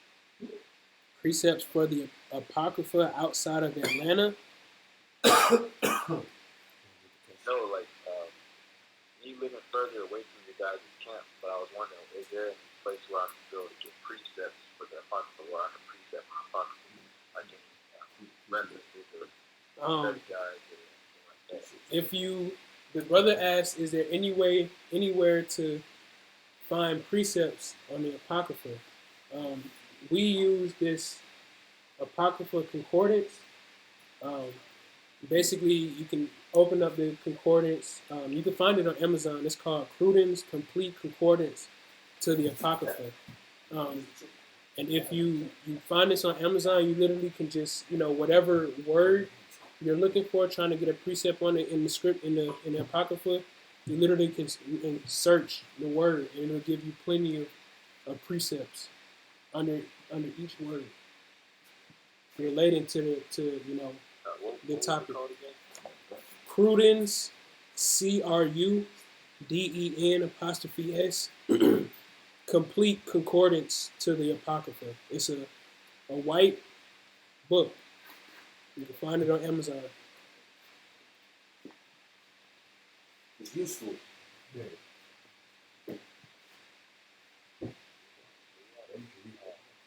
Another quick question. Go ahead.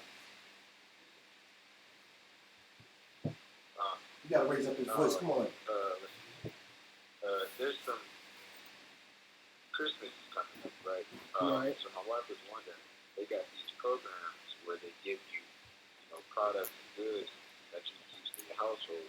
Now, me, I was wondering, would that be considering partaking in the custom if you accept those merchandise? What kind of products and goods are they? Clothes, food, donations, right? Stuff like that. Not.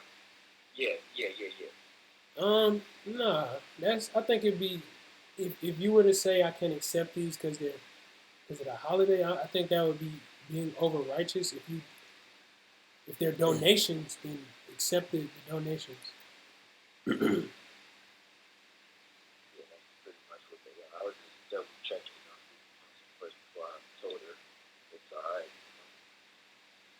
Time.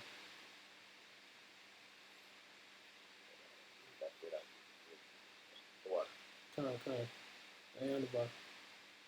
Good questions. Somebody said. Salakia. Go ahead. All right, I got a question. What if you coming in this truth and you try to follow the Most High, and you dealing with a female that's like ignorant to the truth, like she don't want to give it no ear to hear or none of that.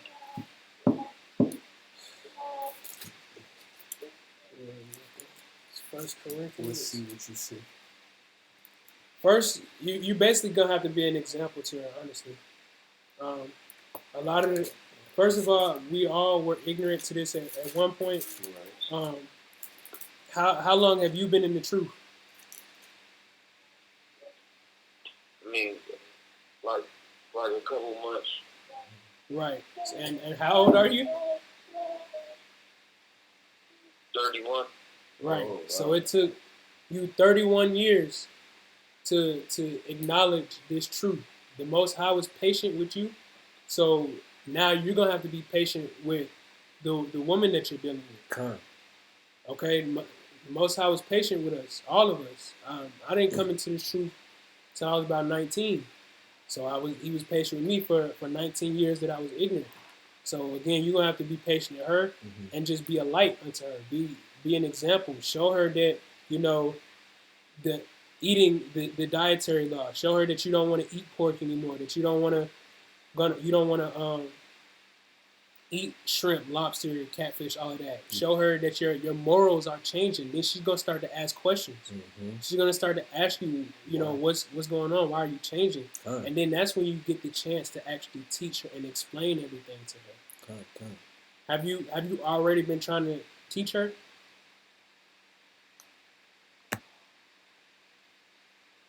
Is you there? You still there? What's the I'm here. Have you started trying to teach her?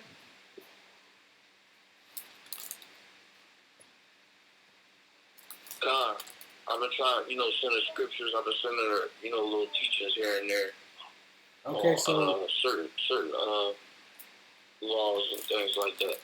Salakia, how confident do you feel in the doctrine? You being in the truth, like you been in the truth for a couple months. How confident do you feel in what you know? Oh no, Salaki, I'm confident that this is the way. I understand that I was, blinded from who I was. I always ask, like, who are we? I always ask, who are we? Where we come from? And it's like, I'm getting the answers through the Bible, the book that's been sitting, on my table for years, and I never heard it used this way. So with that, you gotta stay stern and stay consistent in the word. Like it took you 31 years, like you said, to come into the truth.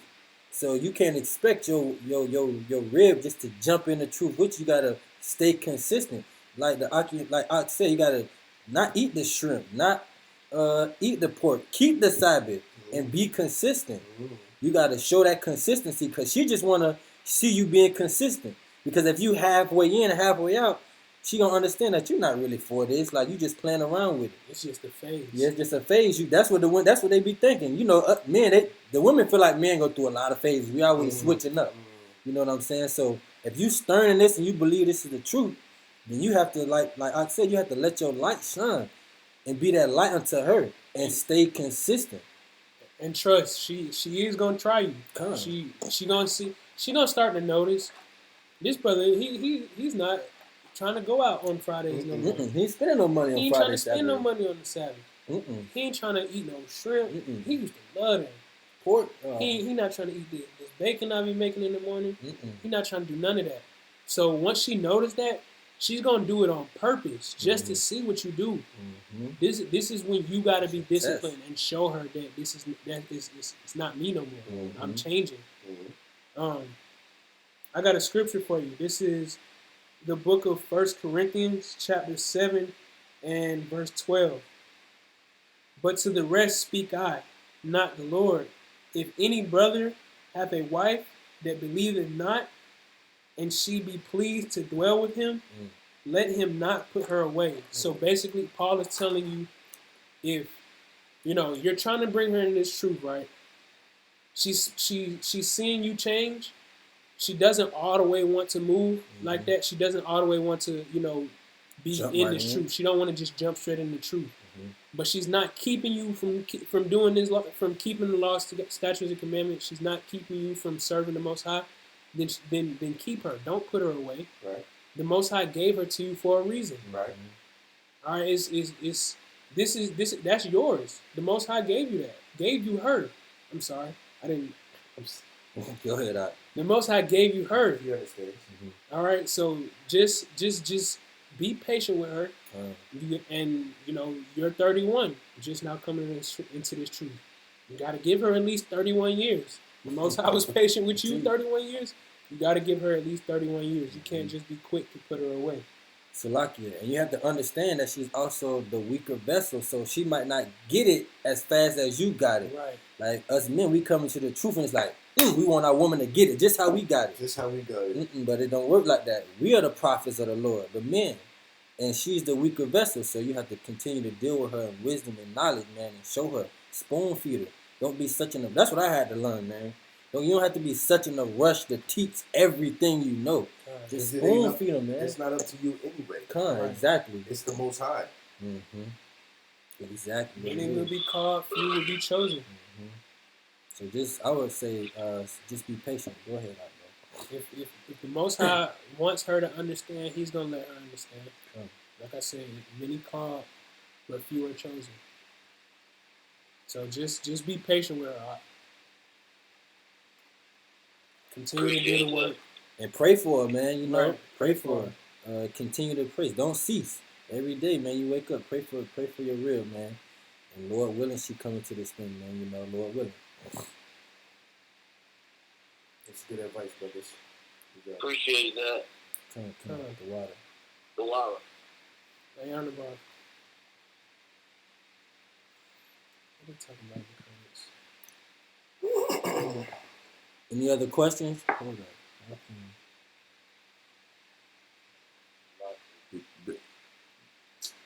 Get him out. Don't answer him. Get him out. Put him in the corner. It's fine. Somebody said Salaki in the corner. Go ahead. Is there a place where I can study the Paleo Hebrew? Like a good site for books? What's the site I got? Show them the app. Yeah. That app is good. I was working the app today. There's several resources. There's this app I have called Zadok. It's spelled Zadok. It'll literally give you out the alphabets, different phrases, and everything. Can you hear you out? Can you hear me out?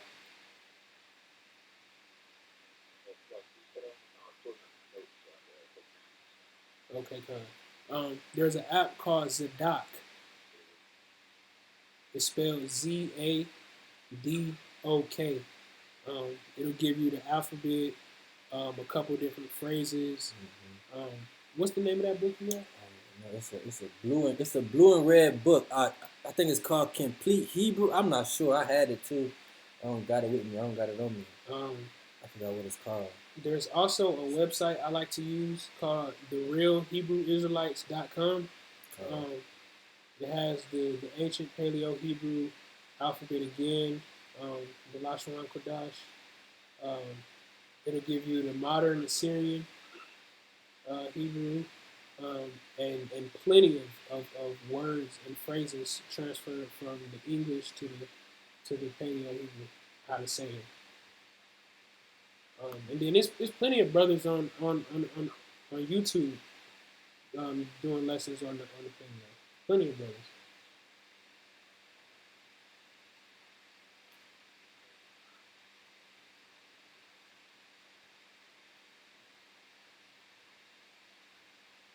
Any other questions?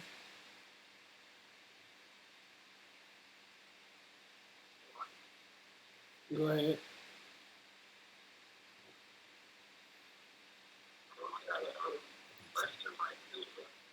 And repeat the question for the people on the video who can't really hear him. You're gonna have to say that again. Your phone is like going in and out.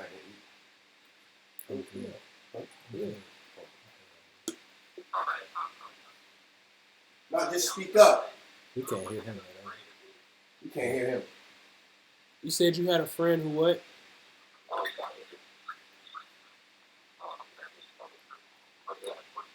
It sound like you in a pool. Yeah, I can't hear him. I don't know if it's your phone or your service or what, but it's like we can't understand clearly anything that you're saying.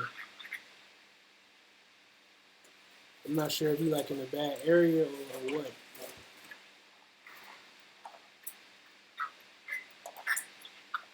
That thing sound crazy.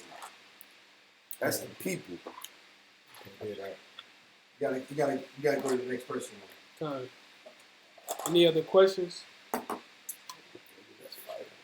ahead.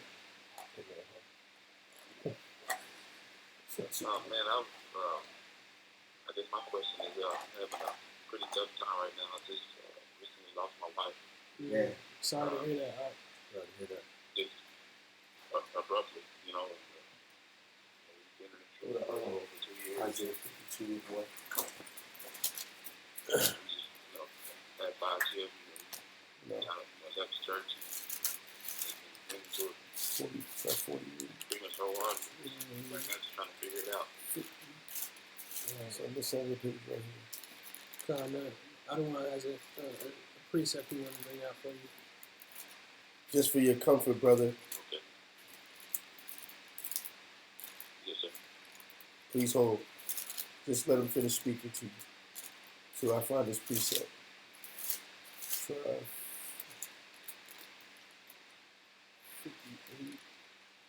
57. We're going to go to the book of Isaiah, chapter 57. For the people on the call, if y'all couldn't, not the call, The chat. on the chat, if y'all couldn't hear, it's a brother who we're basically giving a precept for his comfort. He just recently lost his wife. They were both in the truth for about 2 years now. And like I said, we're just giving him some precepts for comfort, to comfort the brother. This is the book of Isaiah, chapter 57 and verse 1. The righteous perish, and no man layeth it to heart, and merciful men are taken away, none considering that the righteous is taken away from evil to come. So that's basically saying that even though your wife is gone and the Most High has taken her spirit up, man, from the evils to come, man, because we know that this world is just getting more wickeder and wickeder, man. So the Most High has her spirit up right now, man, and has taken her from this wicked earth and taken her spirit up with Him, man. So you can have comfort in that she's dwelling with the Most High, because even Ecclesiastes said that all the spirits go back to the Most High, as I think it says as the earth goes back to the ground, so do all the spirits go back to the Most High. Paraphrasing. So you can find comfort in that, brother. But we're really sorry, man, that you lost your wife, man. We're really sorry to hear that.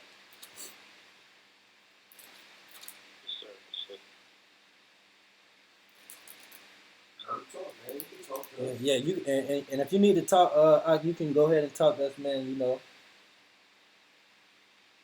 if you want to say anything. I guess, mainly I've just been trying to figure it out. You know, it's a very difficult thing. Mm-hmm. And 5 children. I was trying to figure out. Yeah. Who knows the Most High, man? Definitely not a man. So, just dealing with it. And I would say, man, that's your wife. I would say there's nothing wrong with mourning for your wife, man, at all. You know, they mourned for Moses for like how many 30 days or 60 days or something like that. You know, there's nothing wrong with just mourning for your wife, man, and you know, just remembering her and reminiscing, you know, and keeping the faith and staying in the commandments with your kids, man, Con. and seeking the Most High in every way, man. Whenever you're feeling down, just, pray to the Most High, man. Con. Now, this is the book of Matthew, chapter 5 and verse 4. Blessed are they that mourn, for they shall be comforted. So just like what the brother was saying, continue to put in the work. Continue to keep the commandments, praying to the Most High. Of course, you're gonna have your mourning because, of course, this is somebody dear to your heart. So just continue to, keep the commandments. Don't let anything, push you out of this truth. Right.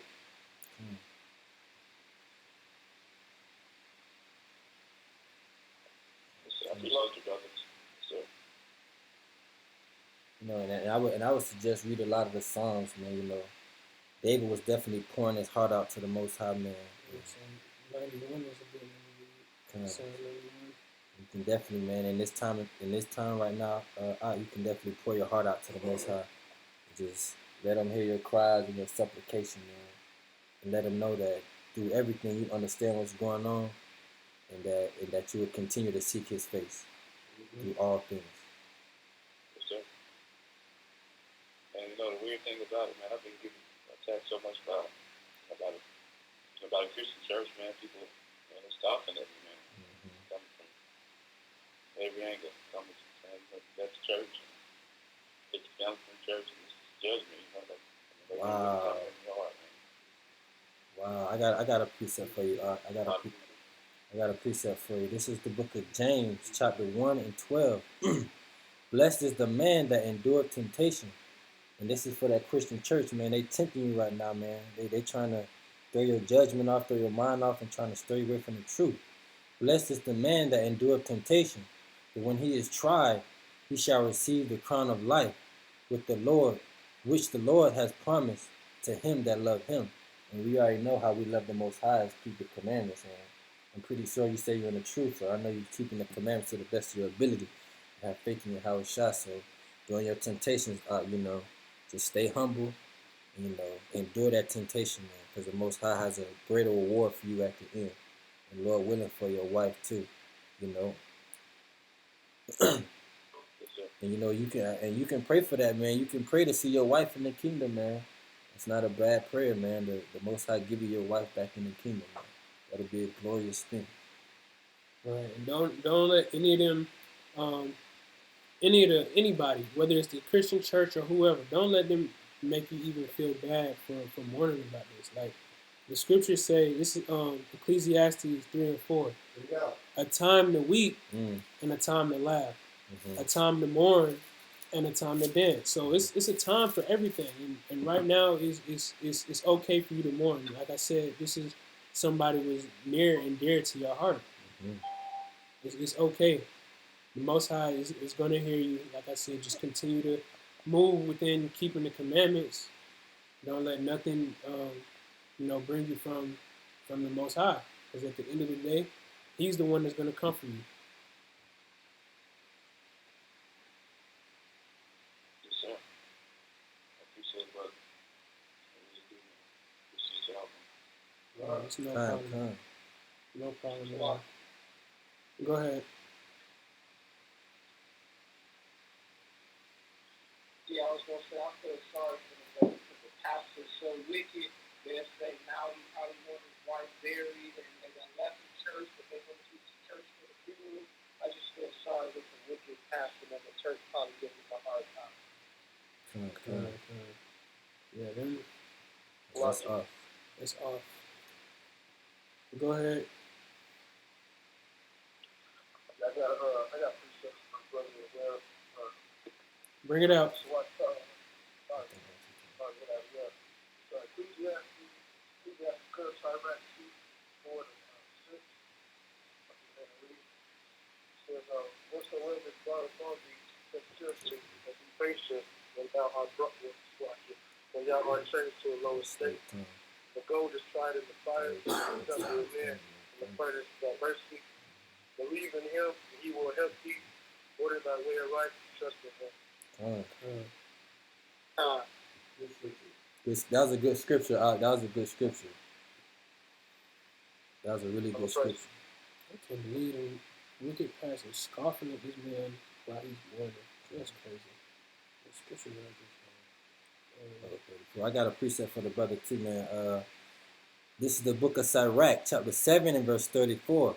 Fail not to be with them that weep and mourn with them that mourn. And that's just me saying, brother, that get around some Israelite brothers and sisters, man.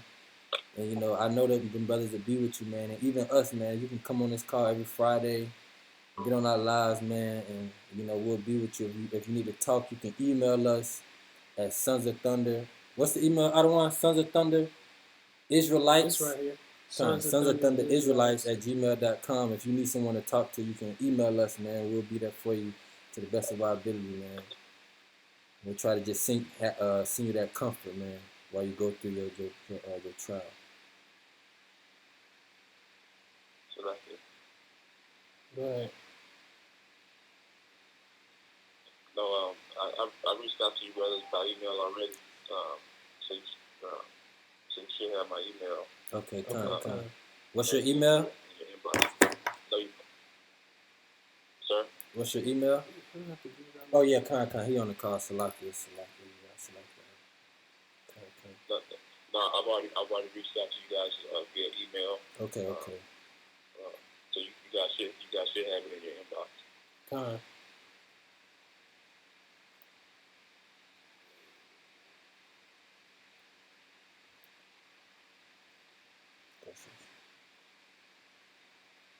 Israel, does anybody else have any questions or statements they wanna say? Salaki. The first brother that said Salaki, go ahead. Yeah, I had forgave my brother, but I just want to know how y'all would have took this. I'm sure y'all probably would have did the same thing. I had a brother who came in the truth together only a couple years, but after that couple years, he said his head was white. His hair in his head was white. I said, is you trying to say Yahweh Shai white man? Like, he really went there. I was like, bro, it say his feet like fine brass burned in the furnace. Like, I was tripping. Like, I'm on the phone, like, so the Most High really took the knowledge from me? Then, you know, he like, man, I don't hate nobody. I love everybody. I'm like, man, I don't have to love my enemy. But he called me, apologized, like, you know, a couple of days later. So he like, man, I read the scripture, love your neighbor, hate your enemy. And you know, he feel like, you know, I'm sure Yahweh Shai, he feels like he's black again. But I'm like, that was kind of wow. Like, I wasn't supposed to ran away from my brother. Like, man, let me get away from this evil brother. Like, I forgave him. He came back around. So I just want to know, like, I did the right thing or how y'all would have took that. Because it was kind of bugged out for a minute. You want to do that? Yeah, you pretty much did the right thing. You know, some brothers, you're going to have disagreement with some brothers, man. They're going to read something a certain way and go off one way, and it might not be the right thing. And they might have different discernment of it. But as long as the brother came back and you forgave him, you know, that's the number one thing, man. Forgiving your neighbor, man. That's one thing Israel has a problem with. Because you could have easily been like, nah, you was going off. I'm not dealing with you no more. You tripping. But, you know, you did the right thing, man. And you forgave him, man. And you did the right thing.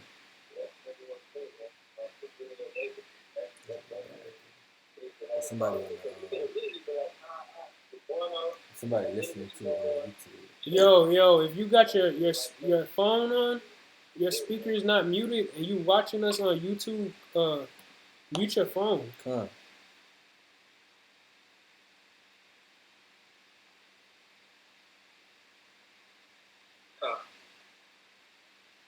All right, thanks, bro. Come. No problem. The other brother that said Salakia. I was just wondering, is the prospect base still open with you brothers? Email us at sonsofthunder@gmail.com.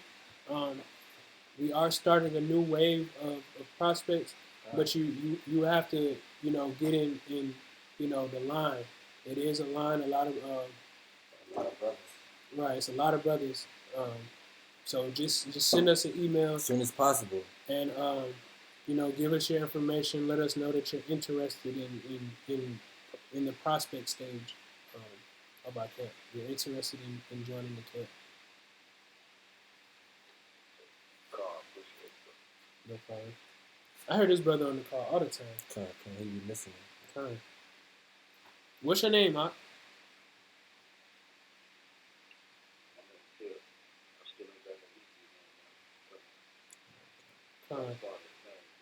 Con, it'll come to you. It'll come to you. Just keep reading the scriptures and you'll find a name that you like, that you feel like fits you.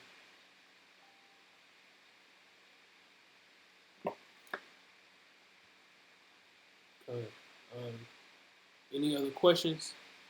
Well, Go ahead. and this brother Judah, just a couple things that he was talking about Halloween earlier. Mm-hmm. And this dude, he still bugged out that he was an ex-Satan named John Ramirez. He's from Ephraim, but now he's a Christian pastor.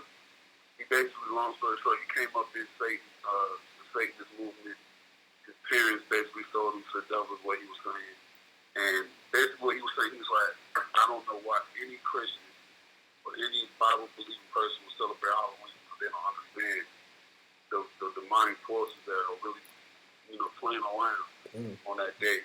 You know what I'm saying? And he started explaining about the rituals that people would do, at a certain time of the day on Halloween, and how it's not just a play day where people dress up, you know what I'm saying? And he was just talking about like all the things that you're putting over your children on that day. And those evil spirits are really working. I don't really know too much about that type of stuff, whether that stuff is real. Like he claimed he's casting spells, he's done this, that, and the third. And it's just amazing because even today it was heavy today. Like it was terrible. Like people everywhere. My whole street was full of cars. People were still trick or treating today. So it's like, okay, it's like back in the day, it would be one day it'll be over. No matter whether it was on Thursday, Wednesday, whatever. Now it's 2 days, man. I think it's a whole week now. Right, I seen brothers and sisters dressing up in costumes all week, posting pictures on Instagram. Celebrities walking around in costumes, basketball players coming to the games in costumes. Yeah, we're there on Tuesday. We going trunk or treating. Then we going church trick or treating. Then we going real trick. I'm like, dang. If you look up the history of Halloween, you'll see in some of the articles that Halloween is actually a Christian holiday. Wow. And just to touch on the point, the first point that you made, anything that's not this truth, anything that's not verbatim this Bible is of Satan. Anything, no matter what religion or what, if it's not of this Bible, it's Satan. So.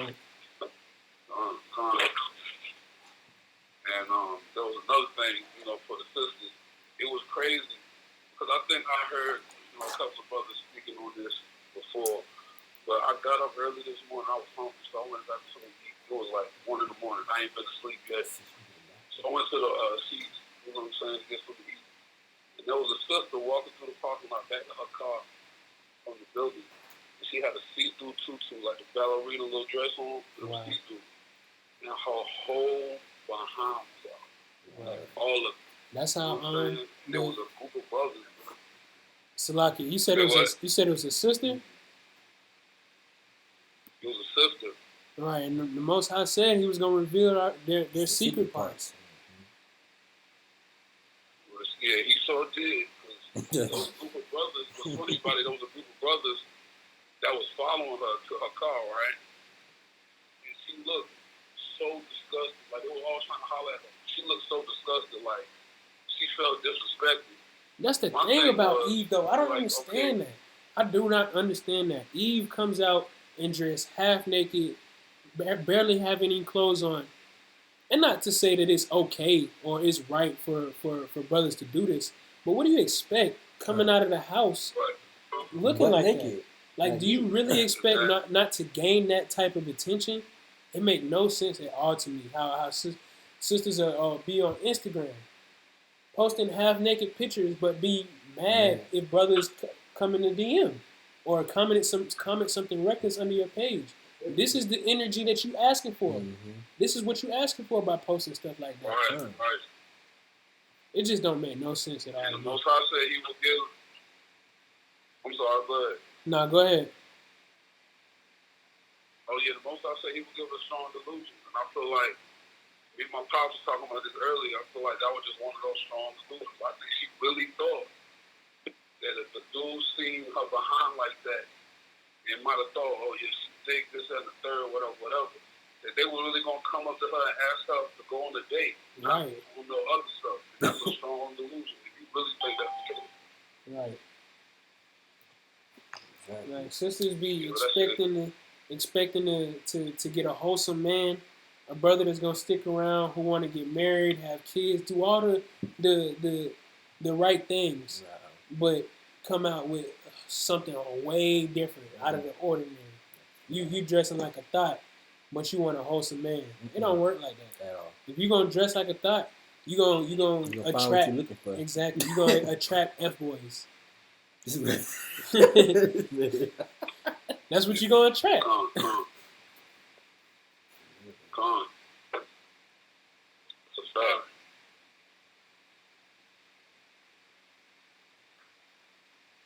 Any other questions?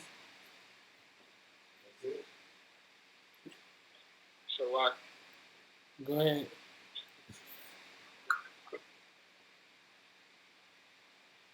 Oh yeah, I'm happy the brother brought that out because I was just thinking like Eve been going off lately. Like I don't want to bash Eve right now, but I just been on Facebook lately. I've been like kind of disgusted at all the Halloween pics, and I'm like Eve is she just took this holiday and went Living it up, eating it up. Crazy, like the women kind of just real shameless. It's just funny that they're real shameless in these last days. Precept. Go ahead. It's the book of Sirach, chapter 26, verse 25. A shameless woman shall be counted as a dog, but she that is shamefaced will fear the Lord. Verse 10. If thy daughter be shameless, keep her in straightly, lest she abuse herself through overmuch liberty. That's exactly what they do. Exactly what they do. Liberty. Eve gonna do it anyway, but to this day, out of all of them, I got an excuse to dress like this. I'm going all in. For a week straight too? A week straight? It's Halloween week. I'm going all in. Satan put that spirit on them, and that's all they're concerned about. And also go to the pride. That also go with the pride. Mm-hmm. Esau give them the ability to put on wigs. You don't like that shit. Yeah, that's Eve right there. She did a little trick or treat. Right. Esau get him weave, wigs, makeup. And you can't stop an Israelite woman from having pride. Mm-hmm. If you're that, and then a week of dressing up however they want, it's over. There's nothing you can do. Like the scriptures say, a shameless woman shall be counted as a dog. Don't expect no. You shall find a dog. Right. They will get a dog. Right. Don't expect no wholesome man, but you're dressing like a thought. The sisters that's gonna get the righteous brother, the man that's gonna do them right, that's gonna treat them right, is gonna be the ones who are shamefaced. The one that's wearing modest apparel, not showing everything. Like brothers is not gonna want to wife something or a female that's showing everybody everything she got. Brothers is gonna have the intentions of what brothers be having the intentions to do. Mm-hmm. They're not gonna want to be with you for the rest of their life because everybody done already seen what you got. Mm-hmm. There's nothing to hide. We see what you got every day when you walk out of the house. What makes me think that I want to spend the rest of my life with you when I can see and everybody else in the world can see what you got? Exactly. Lucky. Go ahead.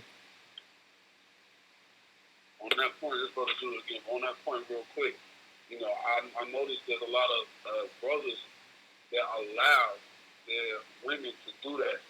So a lot of times we even got to blame ourselves a little bit. It's also about how the parents raise the kids, but it ultimately comes down to, we're not learning the law as children from our parents. You know what I'm saying? We're getting in the truth, but our parents won't in the truth. And I've seen a lot of brothers. They walk around with their girl like it's a trophy. Like, look what I got, because they have that self-esteem issue within themselves. So they feel like it's cool. You know what I'm saying? So I feel like at some point, in some way, shape, or form, we got to take some of the blame too, because we are allowing that. A lot of brothers not putting their foot down at all, not even if they want to. Right. We're not demanding that they carry themselves a certain way. If we're dumb enough to pick up a girl who treats herself like that in the first place. Right. And the scary thing about that whole situation that you putting out, I can't even imagine what the generation coming up is gonna be like. With the women that's in our generation, that's our age, that's raising these children, I can't even imagine what they're gonna be like. It's what the scriptures say, the children are our oppressors and they're led by the women. I can't even imagine what it's gonna be like. It's going to be so wicked. You think it's wicked now. Just imagine in the next couple of years when these kids is being raised by these wicked Eve and these off Jakes, when they grow up, just imagine what the world going to be like. I don't want to imagine that, honestly. But we know it's about to come.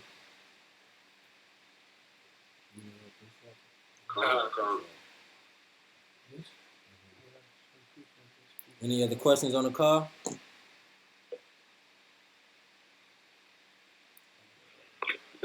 Slovakia? Go ahead. That brother Coffee? Hi, this is Dr. Son again. I was just wondering, I've been reading some of the precepts and trying to find out what precepts that I can look up that, God is in control of everything and that we're like living in a movie and it's all for His glory to show that He is God. Does that make sense? I'm not sure if I'm wording that right. What tribe are you from, Rob? As far as I can tell, I'm either Naphtali or Issachar or possibly Asher, based upon Brother Karash's teaching at 144K Mount Zion. I'm over here, Guam. My fathers are from the Philippines. And I know everybody on the planet thinks we're Japan, but Manny Pacquiao kicked how many Israelites' butts over his career? You're going to tell me a Jap type beat up a bunch of Israelites and fight? Come on, man. Really? So say that we part follow again. The same curses of Deuteronomy 28. 49 to 51.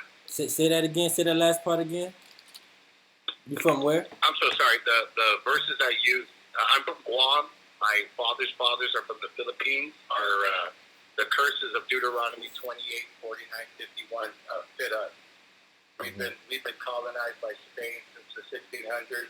America took over in 1898 when they took over Puerto Rico and Cuba. We're known as bywords. We're Filipinos are named after Philip of Spain. We're from Marianas Islands in Guam, which is named after Mariana of Spain and Austria. So I can only go by those things. The histories of our people, I can't find any. I'm finding paragraphs. To the question that you asked, here's a. So I've been hearing. To the question that you asked about, we're all just playing a role in the Most High's movie. Yes, sir. This is the book of Proverbs, chapter 20 and verse 24. Man's goings are of the Lord.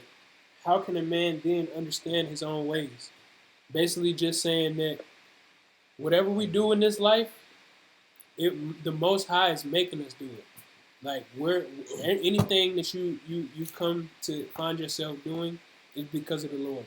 You find yourself learning about this truth, it's because of the Lord. You find yourself getting put out of this truth, it's because of the Lord. So anything you're doing is because of the Most High. I got a precept for him. It's the book of Romans, chapter 8 and verse 30. Moreover, whom he did predestine, them he also called. In whom he called, them he also justified. In whom he justified, them he also gloried. I don't want to come here real quick.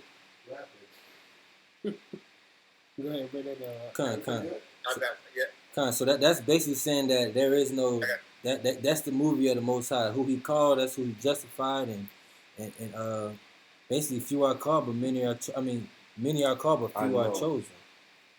You know what I'm saying? So man, that verse in Western biblical doctrine, it never makes sense. It never makes sense in Western biblical doctrine. Many are called and few are chosen. Like, what is that? Or if you love me, obey my commandments. Western biblical doctrine just kind of puts on that. How can it be a mystery if the truth is factual and based in reality? And Jesus Christ is the truth. You guys don't make sense. I just reject everything. You don't know. call no man unclean. You know? Fine. We'll find out in the end when we are separated from the tip. Sidewalk, I definitely feel like you're Edomite, you're a scoffer. Why would you ask, will God forgive me if I OJ my mother? I seen you say something about how your mother is an Edomite, but come on, the Bible says... Nah, hide user from the channel. He's out. He's done. He's trying to get us jammed up. Right, he's a scoffer.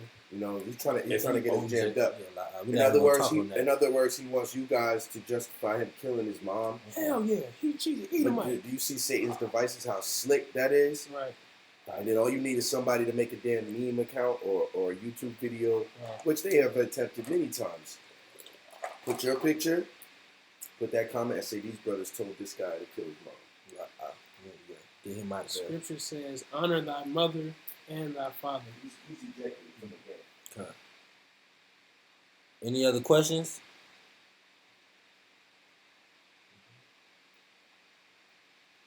Go ahead. That's how you do. You wait. Hey, brothers, y'all young brothers make the old brothers feel bad. I'm 38. Y'all like, you came to the truth at 31. I might have came in at 35. Y'all gonna talk about the truth.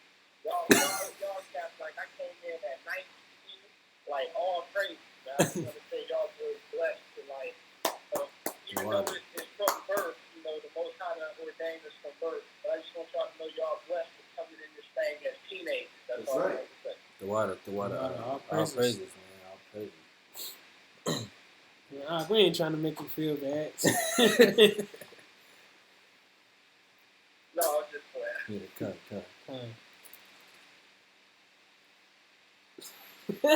This man said I got underwear older than all y'all. I think he got them on right now. Nah, they out of here. All right, Israel. If that's all, we're going to pray. Con. Any last questions?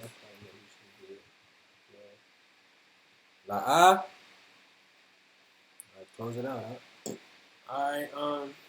The Lord's prayer. Appreciate y'all, the water, for tuning in on the live. You all were edified. Hope you all were edified.